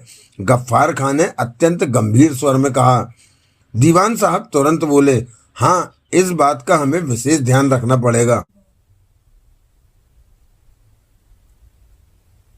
अपनी कोठी के अंडरग्राउंड और साउंड प्रूफ कमरे में जसवंत किसी से एक छोटे किंतु शक्तिशाली ट्रांसमीटर पर बात कर रहा था। Hello, Jaswant here. हमारे भेजे हुए हथियार अशांति वाले क्षेत्रों में पहुंच गए? Yes sir. गुड, हम तुमसे बहुत खुश हैं जसवंत। Thank you sir. काफी दिनों से तुमने कोई विशेष सूचना नहीं भेजी। फिलहाल ऐसा कुछ विशेष देश में हो ही नहीं रहा है। ऐसी बात नहीं है जसवंत, आजकल तुम्हारा देश विज्ञान के क्षेत्र में बहुत तरक्की कर रहा है। पिछले दिनों प्रक्षेपास्त्र का सफल परीक्षण किया और पूर्णतः स्वदेशी अंतरिक्ष यान का निर्माण करके अपने मित्र देश की सहायता से उसे सफलतापूर्वक अंतरिक्ष की कक्षा में स्थापित किया है। और तुम कह रहे हो कि तुम्हारे देश में कुछ विशेष हो नहीं रहा? सर, वहां तक मेरी पहुंच नहीं थी। खैर, अब हम तुम्हें एक ऐसा महत्वपूर्ण कार्य सौंप रहे हैं जहां तक तुम्हारी पहुंच है। आदेश दीजिए सर। प्रताप सिंह दीवान का बड़ा लड़का कैप्टन सतीश 10 तारीख को छुट्टियां मनाने घर आ रहा है। उसके पास ब्लू टार्च नाम की एक अति महत्वपूर्ण चीज है। तुम्हें वह ब्लू टार्च हर कीमत पर हासिल करनी है। Blue torch? वह क्या चीज है? मैं पहली बार इसका नाम सुन रहा हूँ। यह सेना के उपयोग में आने वाला एक ऐसा महत्वपूर्ण आविष्कार है जिसे सतीश दीवान ने जन्म दिया है। ब्लू टार्च से निकलने वाली किरणें भारी से भारी बर्फ को धूल की मानंद उड़ा देती हैं। इससे हमारा देश भारतीय सेना के सामने बहुत कमजोर हो जाएगा। इसलिए इसे हासिल करना हमारे लिए बहुत जरूरी हो गया है। उसकी हम कोई भी कीमत दे सकते हैं। अगर तुम्हें इस मिशन के लिए किसी की सहायता की जरूरत पड़े तो उसे चाहे जितनी बड़ी रकम का लालच देकर वह काम करवा सकते हो। हम मुंहमांगी रकम देंगे। Okay sir. इस काम में तुम्हारी मदद स्मैक का धंधा करने वाला तुम्हारा दोस्त गफ्फार खां कर सकता है। वह प्रताप सिंह दीवान का जिगरी दोस्त और एक तरह से उसका फैमिली मेंबर है। दौलत गफ्फार की कमजोरी है। उसकी इस कमजोरी का फायदा उठाकर तुम उसे अपने मिशन में शामिल कर सकते हो। आप बेफिक्र रहें सर, जैसे भी होगा मैं ब्लू टार्च हासिल करूंगा। यह मिशन किसी भी हालत में नाकामयाब नहीं होना चाहिए। नहीं होगा सर। गुड। कहने के बाद दूसरी तरफ से संबंध विच्छेद कर दिया गया। ठीक है जसवंत, मुझे यह सौदा 50 लाख में मंजूर है। मैं जानता था कि तुम इनकार नहीं करोगे, मगर इसके लिए कोई सशक्त योजना बनानी पड़ेगी। जसवंत एकदम बोला। हाँ, यह तो निहायत जरूरी है। हमें ऐसा व्यक्ति तलाश करना होगा जो सतीश के आने के बाद हर वक्त उसके साथ रहे। गफ्फार सोचपूर्ण मुद्रा में बोला, क्योंकि मैं उसके घर में पारिवारिक सदस्य जैसा स्थान अवश्य रखता हूँ, परंतु सतीश की व्यक्तिगत गतिविधियों में भाग नहीं ले सकता। और जब ब्लू टार्च इतनी महत्वपूर्ण है कि दूसरे देश भी उस पर नजर रखे हुए हैं, तो वह उसकी हिफाजत के लिए भी पूरी तरह सावधान होगा। उसकी सुरक्षा के बंदोबस्त भी काफी किए होंगे उसने। ऐसी हालत में ब्लू टार्च तक वही पहुंच सकता है जिससे सतीश के गहरे जज्बाती ताल्लुकात हों और वह उसके साथ हर वक्त रह सकता हो। ऐसा शख्स तो कोई दोस्त या बीवी ही हो सकती है। फिलहाल सतीश के साथ इन दोनों में से कोई भी नहीं है। चूंकि सतीश यहाँ ज्यादा रहा नहीं, इसलिए उसका कोई दोस्त नहीं है, और बीवी इसलिए नहीं है क्योंकि अभी उसकी शादी नहीं हुई। फिर हमारी समस्या कैसे हल होगी? जसवंत ने चिंतित स्वर में कहा। यही तो सोचना है। गफ्फार सोच में डूब गया। एक बात मेरे दिमाग में आ रही है। क्या? अगर हम किसी लड़की को अपनी योजना से कुछ दिन के लिए सतीश की बीवी बना दें तो हमारा काम बन सकता है। जसवंत के सुझाव पर गफ्फार की आंखों में चमक आ गई। आइडिया अच्छा है, परंतु यह हो कैसे सकता है? इसके लिए हमें फिल्मी सीन बनाने पड़ेंगे। जसवंत बोला, जैसे किसी हीरोइन की कुछ गुंडे इज्जत लूट रहे हों और तभी वहां हीरो आकर उसकी इज्जत बचाए। फिर हीरोइन उसे अपने प्रेम जाल में फंसा ले और ऐसे हालात पैदा कर दे कि हीरो उससे शादी करने के लिए मजबूर हो जाए। इसके लिए एक ऐसी हीरोइन की जरूरत पड़ेगी जिसे देखते ही सतीश उसे पाने के लिए पागल हो जाए, अपनी सुध बुध भूल कर उसमें खो जाए। वह उसे अपनी खूबसूरती और प्रेम के जाल में बुरी तरह जकड़ ले। ऐसी लड़की हमारे पास मौजूद है गफ्फार। कौन? गफ्फार ने सवालिया नजरों से उसकी तरफ देखा। माधुरी। लड़की तो हमारे इस काम के लिए एकदम उपयुक्त है, जरूरत से ज्यादा खूबसूरत और स्मार्ट भी। परंतु क्या? गफ्फार का वाक्य खत्म होने से पहले ही जसवंत ने पूछा। आजकल उसके भाव कुछ ज्यादा ही बढ़ रहे हैं। दिमाग सातवें आसमान पर रहता है उसका। हमें ब्लू टार्च के लिए इतनी मोटी रकम मिल रही है गफ्फार कि हम उसके बढ़े हुए भाव दे सकते हैं। वह पैसे के लिए बिकती है और हम खरीदने की ताकत रखते हैं। फिर सौदा होने में क्या दिक्कत आएगी? और वैसे भी स्मैक उसकी कमजोरी है, एकदम गुलाम बन चुकी है उसकी। तुम स्मैक के सौदागर हो। ठीक है, मैं उसे तैयार कर लूंगा, गफ्फार ने निर्णायक स्वर में कहा। जसवंत के चेहरे पर प्रसन्नता की लहर दौड़ गई। गफ्फार उसे अपने शब्दों के जाल में फंसाता हुआ बोला, देखो माधुरी, तुम्हारे जीवन में ऐसा खूबसूरत मौका फिर कभी नहीं आएगा। 10 लाख रुपए कोई छोटी रकम नहीं होती, जिंदगी बदल सकती है इनसे। लेकिन मुझे करना क्या होगा? कुछ विशेष नहीं, गफ्फार ने कहा। सिर्फ एक व्यक्ति को अपनी खूबसूरती के जाल में फंसाकर उसके साथ मोहब्बत का झूठा ढोंग इस हद तक करना है कि वह तुमसे फौरन शादी करने के लिए तैयार हो जाए। शादी? माधुरी चौंकी। घबराओ मत, गफ्फार उसे चौंकता देखकर बोला। यह शादी दिखावा मात्र होगी, सिर्फ कुछ दिनों के लिए। यह समझ सकती हो कि तुम्हें एक ही ग्राहक ने सिर्फ अपने लिए बुक कर लिया है। मुझे इससे कोई फर्क नहीं पड़ता, सिर्फ कीमत मिलनी चाहिए, माधुरी ने साधारण अंदाज में कहा। कीमत? तुम्हारी कीमत से कई गुना ज्यादा मिल रही है। अगर किसी ऑफर में लालच न दिया जाए तो उस पर विचार भी नहीं हो सकता। मानता हूं कि काफी तेज हो गई हो, गफ्फार मुस्कुराया। बनाया किसने है? माधुरी ने तुरंत व्यंग किया। मैं आज जो हूँ, जैसी हूँ, उसे बनाने का एकमात्र श्रेय आप ही को तो जाता है ना खान साहब। गफ्फार खां खिसियानी हंस दिया, फिर बोला, तुम कुछ भी कह सकती हो। शादी के बाद क्या करना होगा? माधुरी ने विषय बदला। उसके पास ब्लू टार्च नाम की एक चीज है, वह हासिल करनी है। Blue torch? माधुरी चकराई। ये क्या भला है? फौज के काम आने वाली कोई वैज्ञानिक चीज है, मेरी और तुम्हारी समझ से बाहर की चीज, गफ्फार ने कहा। माधुरी ने ब्लू टार्च के बारे में ज्यादा पूछताछ नहीं की और न ही जानने के लिए उत्सुक थी, परंतु वह गफ्फार के इस ऑफर के बारे में सोचने लगी। बहुत आगे तक सोचती चली गई। वह काफी देर तक सोचने के बाद बोली, मान लो कि उसकी पत्नी बनकर मैं ब्लू टार्च हासिल कर लेती हूँ, उसके बाद क्या होगा? उसे हमें सौंपने के बाद तुम आजाद हो। गफ्फार बोला, कहीं भी जाओ, कुछ भी करो, मेरे ब्लू टार्च हासिल कर लेने के बाद वह समझ जाएगा कि यह एक साजिश थी। तुम पर्दे के पीछे रहकर काम करोगे, लेकिन मैं उसकी सबसे बड़ी दुश्मन बन जाऊंगी। ऐसी हालत में वह मुझे जीवित नहीं छोड़ेगा। उस वक्त मैं क्या करूंगी? वह तुम्हारा कुछ नहीं बिगाड़ सकेगा। गफ्फार की आंखों में षड्यंत्रकारी चमक थी। माधुरी ने पलटकर उसकी तरफ देखा। क्यों? क्योंकि वह जिंदा नहीं रहेगा। क्या? माधुरी कांप उठी, चेहरे पर हवाइयां उड़ने लगी। उसे जिंदा छोड़ने का मतलब होगा हम सबका फंसना, इसलिए हम ऐसी बेवकूफी नहीं करेंगे। यानी उसका कत्ल? माधुरी का कांपता स्वर। घबराओ मत, गफ्फार उसकी मनोदशा भांपता हुआ बोला। उसके लिए तुम्हें कुछ नहीं करना होगा। वह हमारा हेडेक है, तुम पर किसी का शक तक नहीं जाएगा।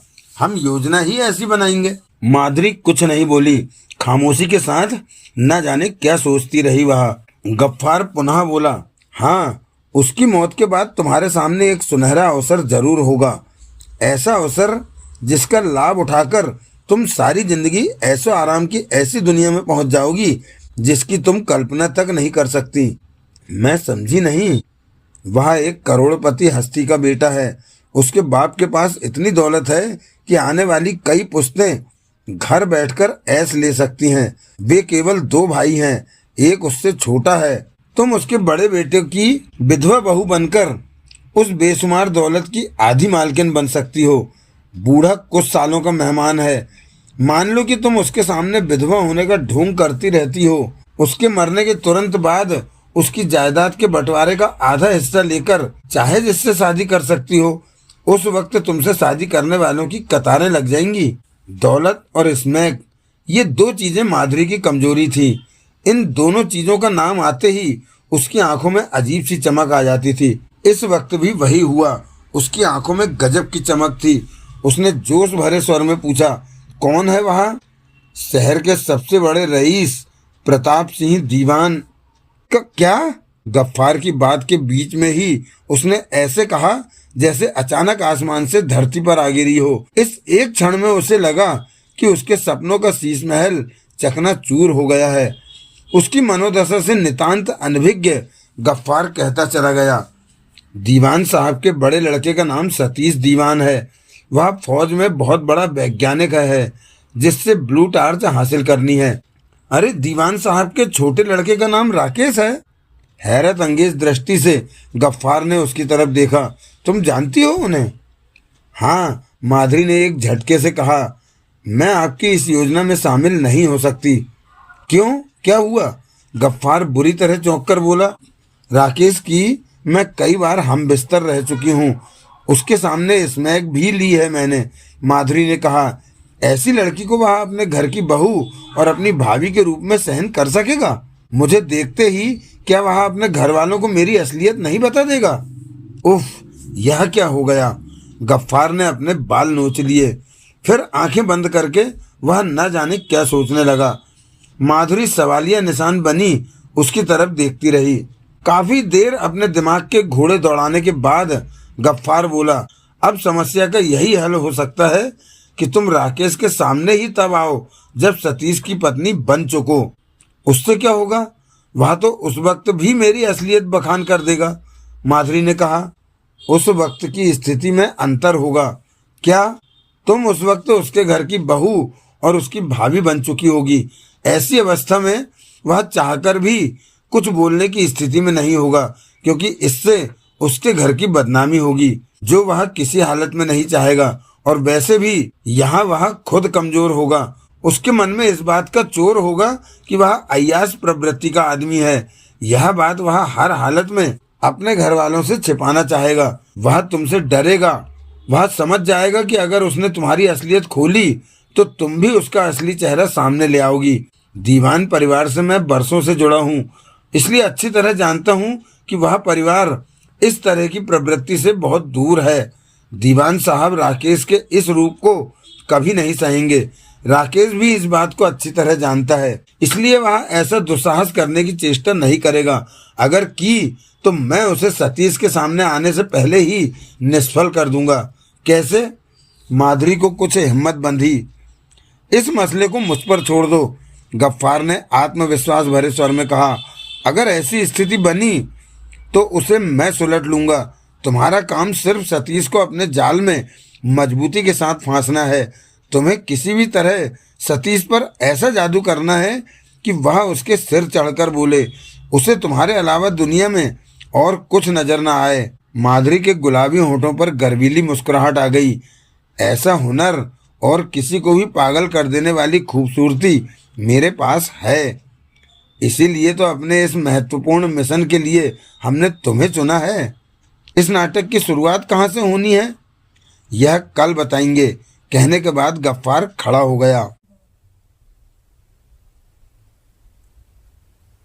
लेह से लगभग 30 किलोमीटर के फासले पर देश की महत्वपूर्ण सैनिक छावनी कोलार एक आम आदमी की जानकारी तक से बाहर थी, लेकिन रक्षा विभाग के लिए यह अत्यधिक महत्वपूर्ण छावनी थी, क्योंकि यहाँ सैनिक वैज्ञानिकों की सबसे बड़ी प्रयोगशाला थी, जहाँ सैनिक की समस्याओं को ध्यान में रखते हुए अनुसंधान होते रहते थे। कैप्टन सतीश का कार्यक्षेत्र भी कोलार की प्रयोगशाला ही था। लेह से सैनिक मालवाही विमान द्वारा चला सतीश उधमपुर सैनिक हवाई अड्डे पर उतरा। यहाँ से उसे अपने विभाग की गाड़ी द्वारा जम्मू पहुँचना था। मिलिट्री की काली एम्बेसडर गाड़ी तेजी से जम्मू की तरफ दौड़ रही थी। तभी बचाओ! किसी नारी की करुण चीत्कार रात के सन्नाटे में दूर तक फैलती चली गई। ड्राइवर, गाड़ी रोको, सतीश ने आदेश दिया। मिलिट्री के अनुशासित सैनिक ने अपने अफसर के आदेश का पालन करते हुए गाड़ी को वहीं एकदम जाम कर दिया। टायर घिसटते हुए चीखे। सतीश दरवाजा खोलकर फुर्ती से बाहर आया। अभी वह जानने की कोशिश कर ही रहा था कि आवाज़ किस दिशा से आई थी। वह बेहद खूबसूरत जवान युवती सड़क के नीचे से दौड़ती आई, बदहवासी की हालत में आकर उससे लिपट गई। न चाहते हुए भी सतीश के शरीर के सारे तार एक क्षण के लिए बुरी तरह झंझना उठे। युवती के शरीर का स्पर्श इतना मादक था कि वह इसी क्षण में किसी दूसरे लोक में पहुंच गया था, और वैसे भी युवती ने उसे कसकर भींच रखा था। सतीश अपने पर काबू न रख सका। अनायासी ही उसके हाथ युवती की पीठ पर पहुंच गए थे, लेकिन अगले ही क्षण उसे होश आया और उसने युवती को अपने से अलग किया। कौन हो तुम? उसने रोवीले स्वर में पूछा। जी, मेरा नाम माधुरी है, युवती ने सिसकते हुए कहा। यहाँ अकेली क्या कर रही थी? माँ वैष्णो देवी के दर्शन के लिए आई थी, माधुरी ने गढ़ी गढ़ाई कहानी सुनाई। मैंने कटरा से जम्मू रेलवे स्टेशन जाने के लिए टैक्सी की थी, मगर रास्ते में टैक्सी ड्राइवर की नीयत खराब हो गई और वह गाड़ी खराब होने का बहाना करके मुझे इस सुनसान जगह पर ले आया तथा मेरी इज्जत लूटने की कोशिश करने लगा। आपकी गाड़ी की हेडलाइट देखकर मैंने शोर मचा दिया, मगर उसे यह उम्मीद थी कि मेरी आवाज़ आने वाली गाड़ी तक नहीं पहुंचेगी, इसलिए अपनी कुचेष्टा करता रहा। परंतु आपकी गाड़ी रुकती देखकर वह नीचे की तरफ जाने कहाँ भाग गया। उसकी टैक्सी कहाँ है? यहाँ पास ही में कोई कच्ची सड़क है, उसी पर कहीं रोकी थी उसने। सतीश घड़ी की तरफ देखता हुआ बोला। उस बदमाश को देखने का टाइम तो नहीं है, मुझे सुपरफास्ट पकड़नी है। तुम्हें टैक्सी का नंबर याद है? नहीं, माधुरी बेहद मासूमियत के साथ बोली। अगर मुझे यह मालूम होता कि वह ऐसा भी कर सकता है तो मैं उसका नंबर देख कर बैठती। सतीश को हंसी आ गई, जिसे वह बड़ी मुश्किल से रोककर बोला। अगर तुम्हें पहले ही उसकी नीयत का आभास होता तो फिर उसकी टैक्सी में बैठने की भूल ही क्यों करती? माधुरी सकचा सी गई। वैसे मेरा ख्याल यह है कि पहले से उसकी नीयत खराब नहीं थी, उसका दिमाग रात का समय और तुम्हें अकेली देखकर खराब हुआ होगा। अनायासी सतीश के दिल की बात होठों पर आ गई। जवान और इतनी खूबसूरत लड़की को अपने नज़दीक देखकर किसी की भी नीयत डोल सकती है। सतीश की बात पर कुछ अधिक ही सकचा गई माधुरी। अनायास ही वह क्या कह बैठा, यह सोचकर सतीश बुरी तरह झेंप गया। अपनी झेंप को मिटाने की चेष्टा करता हुआ बोला वह, मैं भी स्टेशन जा रहा हूँ, आप चाहें तो मेरे साथ गाड़ी में बैठ सकती हैं। मैं आपका यह एहसान कभी नहीं भूलूंगी। इसमें एहसान जैसी कोई बात नहीं है। दरवाजा खोलते हुए सतीश ने कहा, आइए बैठिए। माधुरी गाड़ी की पिछली सीट पर दरवाजे से चिपक कर बैठ गई। सतीश भी उसके बराबर में बैठ गया। गाड़ी हिचकोले खाती हुई आगे बढ़ गई। माधुरी ने एक क्षण के लिए उससे लिपटकर उसे अपने मादक स्पर्श से इस हालत में पहुंचा दिया था कि वह जानबूझकर उसके शरीर का स्पर्श पाने की चेष्टा कर रहा था। अगर किसी गड्ढे में गाड़ी उछलती या मोड़ काटती तो वह जबरदस्ती उस पर गिरने की चेष्टा करता। सतीश को मुकम्मल रूप से अपनी गिरफ्त में लेने के लिए ऐसे अवसरों पर एक दो बार माधुरी ने भी जानबूझकर अपने यौवन के उभारों का भार उसके सीने पर डाल दिया था। माधुरी की इस हरकत के कारण सतीश बेकाबू हो गया था और अब वह उसे हर मोड़ पर अपनी बाहों में भरने का प्रयास करने लगा। माधुरी कोई विरोध नहीं कर रही थी। वह भोली भाली और अनजान बनी यूं जता रही थी जैसे उसे सतीश की इन हरकतों का एहसास ही न हो। वह मन ही मन अपनी सफलता पर बेहद खुश थी। कुछ देर बाद जम्मू शहर आ गया। तब जाकर सतीश की हरकतों पर कुछ अंकुश लगा। सतीश को उसका स्पर्श इतना अच्छा लग रहा था कि उसे स्टेशन के नजदीक पहुंचने का दुख हो रहा था। आपको कहाँ जाना है? इतनी देर में सतीश को उससे बात करने का होश आया। खिड़की से आ रही तेज हवा के कारण अपने खूबसूरत गोरे चेहरे पर आए बालों को बड़ी अदा से पीछे धकेलती हुई बोली, लखनऊ। सतीश की बाछें खिल गईं, जैसे मुंह मांगी मुराद मिल गई हो। चेहरे पर अपार खुशी की लहर दौड़ गई। बोला, कमाल है, मुझे भी लखनऊ जाना है। चलिए, सफर अच्छा कट जाएगा। माधुरी मोहक मुस्कान के साथ बोली। सतीश की खुशी की कोई सीमा न रही। माधुरी के साथ सफर करने में कल्पना मात्र से ही वह रोमांचित हो उठा। अचानक उसे अपने और माधुरी के बीच की चुप्पी सहन नहीं हुई। बातों का सिलसिला जारी रखने के उद्देश्य से उसने बेमतलब की बात शुरू की। आप वैष्णो देवी अकेली आई थी? जी, माधुरी का संक्षिप्त उत्तर। आप अपने परिवार में से किसी को साथ क्यों नहीं ले आई? माधुरी के चेहरे पर उदासी छा गई। बोझिल से स्वर में बोली वह, मेरा इस दुनिया में अपने अलावा कोई नहीं है। मैं बिल्कुल अकेली हूँ। ओह, सतीश ने एक ऐसी ठंडी आह भरी जैसे उसे अपार दुख पहुंचा हो। अपने पूछने पर पश्चाताप सा करता हुआ बोला, आई एम वेरी सॉरी। मैं नहीं जानता था कि मेरी बात से आपको दुख पहुंचेगा। नहीं, ऐसी कोई बात नहीं। मेरे लिए तो आप देवता हैं। माधुरी ने तुरंत उसका प्रतिरोध किया। इससे पहले कि सतीश कुछ कहता, गाड़ी एक झटके से रुक गई। सर, ड्राइवर इतनी देर में पहली बार पीछे घूमकर बोला, सामान उतारूं? कुली को बुलाकर प्लेटफार्म पर पहुंचाओ। बहुत अच्छा सर, ड्राइवर ने सम्मानपूर्ण स्वर में कहा। माधुरी बिना कुछ बोले गाड़ी से बाहर आ गई। दोनों साथ साथ स्टेशन के प्रवेश द्वार की तरफ बढ़ गए। सतीश काफी हद तक पागल हो चुका था। वह जानबूझकर माधुरी से सटकर चल रहा था। ऐसा लगता था जैसे वह उसके स्पर्श का कोई मौका खोना नहीं चाहता था। माधुरी ने भी कयामत ढा रखी थी। इस वक्त उसके दूधिया शरीर पर आसमानी रंग की साड़ी और उससे मैच करता हुआ विदाउट स्लीव ब्लाउज था। कंधे तक की भरी भरी गोरी बाहें नग्न थी। उनके स्पर्श से सतीश को अलौकिक सुख मिल रहा था। एकाएक माधुरी उससे अलग होकर टिकट विंडो की तरफ बढ़ी। सतीश ने चौंक कर कहा, उधर कहाँ जा रही हैं आप? टिकट लेने। रहने दीजिए। क्या मतलब? माधुरी ने आंखें तरेरते हुए पूछा। वह मुस्कुराया। हमारे साथ जाने पर आपको टिकट की जरूरत नहीं पड़ेगी। क्यों? इस गाड़ी में पूरा एक कंपार्टमेंट आर्मी के लिए रिजर्व है। आपके लिए ही तो होगा। मुझे अपना टिकट तो लेना ही पड़ेगा ना। कहा ना, कोई ज़रूरत नहीं पड़ेगी। क्यों? हमें विशेष छूट है कि हम अपने रिजर्व कंपार्टमेंट में किसी को भी साथ ले जा सकते हैं, सतीश ने गर्व भरे स्वर में कहा। माधुरी निरुत्तर हो गई। ड्राइवर कुली के साथ सामान रखकर जा चुका था। माधुरी आश्चर्य से उस विशेष कंपार्टमेंट को देख रही थी। उसे इस तरह देखता देखकर सतीश मुस्कुराता हुआ बोला, शायद आप इस कंपार्टमेंट को देखकर आश्चर्य में पड़ गई हैं माधुरी जी। मेरे लिए तो आश्चर्य की बात है, माधुरी ने बड़ी मासूमियत के साथ कहा। गाड़ी में ऐसा कंपार्टमेंट पहली बार देख रही हूँ। यह कंपार्टमेंट उन वीआईपी लोगों के लिए होता है जिन्हें विमान यात्रा सूट नहीं करती।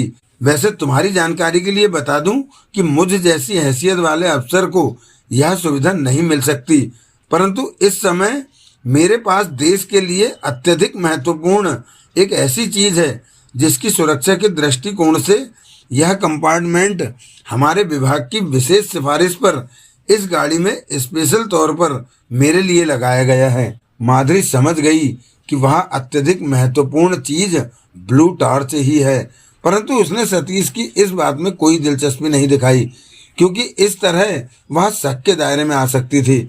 फिलहाल तो उसका काम सिर्फ सतीश को पूरी तरह अपनी गिरफ्त में लेना था। वह एकदम सीधे साधे अंदाज में बर्थ पर बैठ गई। गाड़ी अभी चली नहीं थी। शायद आपको भूख लग रही होगी, खाना खाते हैं, सतीश उसे निहारता हुआ बोला। मुझे भूख नहीं है। क्यों? आपने शाम का खाना अभी थोड़ी खाया होगा। खाया तो नहीं, मगर पता नहीं क्यों भूख नहीं है। शायद उस घटना की वजह से आप अभी तक घबराई हुई हैं। मैं आपका एहसान कैसे चुका पाऊंगी सतीश बाबू, माधुरी ने कृतज्ञता भरे स्वर में कहा। किसी गरीब लड़की के पास इज्जत ही तो होती है, अगर वही लुट जाए तो आप उस बात को भूल क्यों नहीं जाती? आपने मुझे एक नई जिंदगी दी है, इस एहसान को भला मैं कैसे भूल सकती हूँ? सतीश मुस्कुराता हुआ बोला। आप तो अभी भूल रही हैं। क्या? माधुरी ने चौंक कर उसकी तरफ देखा। मुझे भूख लग रही है, आपके साथ मैं भी थोड़ा खाना खा लेता, लेकिन आपने मना कर दिया तो अब मुझे भी भूखे ही सोना पड़ेगा। अगर ऐसी बात है तो मैं आपके साथ जरूर खाऊंगी। वह तुरंत अपने गुलाबी अधरों पर चंचल मुस्कुराहट बिखेरती हुई बोली। सतीश उसकी अदा पर मर मिटा। माधुरी इस वक्त पुरुष को वश में करने वाली नारी के प्रत्येक वशीकरण मंत्र का खुलकर इस्तेमाल कर रही थी। सतीश ने वेटर को बुलाकर खाना मंगवाया। दोनों ने साथ साथ एक प्लेट में खाया। अंत में कटोरी में स्वीट डिश के नाम पर खीर बची। सतीश को न जाने क्या सूझा कि उसने खीर का एक चम्मच भरकर माधुरी के होठों की तरफ बढ़ाया। माधुरी ने तनिक चौंक कर बेहद प्यार भरी नजरों से उसकी तरफ देखा, फिर तुरंत अपने होंठ खोल दिए। सतीश ने प्रफुल्लित अंदाज में उसे खीर खिला दी। उसके बाद माधुरी ने भी ऐसा ही किया। उस वक्त सतीश को लग रहा था कि वह इस संसार का सबसे भाग्यवान पुरुष है। एक दूसरे को खिलाने का यह सिलसिला दोनों के बीच उस वक्त तक चला जब तक खीर की कटोरी खाली नहीं हो गई। अब माधुरी और एक कदम आगे बढ़ गई। खाने का कोई कण सतीश के होठों पर लगा रह गया था। उसने अपनी साड़ी के आंचल से उसे पोंछ दिया। ऐसा करते वक्त उसने अपने वक्ष से साड़ी का आंचल हट जाने दिया था। उसके बी से ब्लाउज में कैद यौवन उभारों के बीच की घाटी सतीश को स्पष्ट नजर आने लगी। ऐसा करते वक्त माधुरी उसके बिल्कुल नजदीक खड़ी थी। सतीश की नजरें घाटियों में भटक कर रह गईं। उसका सारा शरीर बुरी तरह झंझना उठा। खौलता लावा सा उसकी रगों में उफान मारने लगा। अपने नजदीक खड़ी माधुरी के शरीर की मादक गंध उसकी सांसों को बेकाबू करने लगी। वह अपने होश खोता जा रहा था। अचानक उसने एक झटके से माधुरी का मरमरी कोमल हाथ पकड़ लिया। माधुरी ने चौंकने का शानदार अभिनय किया, फिर एकदम साधारण तरीके से मुस्कुराते हुए अपना हाथ छुड़ा लिया और आंचल से वक्ष को ढांकती हुई उसके सामने दूसरी बर्थ पर बैठ गई। सतीश को जबरदस्त झटका लगा। उसके चेहरे पर पश्चाताप भरे भाव उभर आए। नजरें नीची करके झेंपता हुआ बोला, सॉरी। किस लिए? माधुरी ने चंचल स्वर में ऐसे कहा जैसे उसे मालूम ही ना हो कि क्या हुआ है। मैंने आपका हाथ जो पकड़ लिया था। माधुरी से बगैर नजर मिलाए वह धीरे से बोला। तो क्या हुआ? उसने कंधे उचकाते हुए कहा। इसमें आपने क्या बुरी बात कर दी? वह तो आपका प्यार था। माधुरी, सतीश ने उसकी तरफ देखते हुए भावावेश में कुछ कहना चाहा, परंतु फिर रुक गया। कुछ भी नहीं कह पाया था वह। दिल की धड़कनें अनायास ही बहुत तेज हो गई थी। माधुरी उसकी मनोदशा को समझने के बावजूद अनजान बनी रही थी। बार बार उसकी तरफ देखती और लाज भरे अंदाज में मुस्कुराकर अपना चेहरा नीचे झुका लेती। तभी दोनों को हल्का सा झटका लगा। गाड़ी माधुरी की गाड़ी की तरह पटरी पर रेंगने लगी थी। आप लखनऊ में कहाँ रहती हैं? पटेल मार्ग पर। आप करती क्या हैं? बातें जारी रखने की गर्ज से सतीश ने पूछा। एक प्राइवेट फर्म में सर्विस करती हूँ। आपने अभी तक शादी क्यों नहीं की? शादी का नाम आते ही उसका चेहरा सुर्ख हो गया, आंखों में लाज के भाव उमड़ पड़े। ज्यादा देर तक नजरें न मिला सकी वह सतीश से। चेहरा झुकाकर दोहरी सी हो गई माधुरी। बताइए ना, सतीश के स्वर में आग्रह था। इंतजार कर रही हूँ। सतीश के दिल पर सांप सा लौट गया। उसे लगा जैसे माधुरी के इस वाक्य ने उसकी सारी अभिलाषाओं का खून कर दिया हो, उसके सारे सपनों को रेत के घरौंदों की तरह तोड़ दिया हो। आंखों में गहरी उदासी के भाव लहराने लगे। किसका? उसने उदास और बुझे स्वर में पूछा। माधुरी ने उसके लटके चेहरे की तरफ देखते हुए कहा, उस अच्छे लड़के का जो इस गरीब और अनाथ लड़की का हाथ थाम सके। ओह, सतीश ने ठंडी आह भरते हुए कहा, मैं तो कुछ और ही समझा था। क्या? माधुरी ने कातर नेत्रों से उसकी तरफ देखा। अब छोड़िए इस बात को। सतीश के चेहरे पर पुनः रौनक लौट आई थी। माधुरी ने जिद की, आपको बताना पड़ेगा। बस इतना समझ लीजिए कि आपकी इस बात ने मेरी जान ही निकाल दी थी।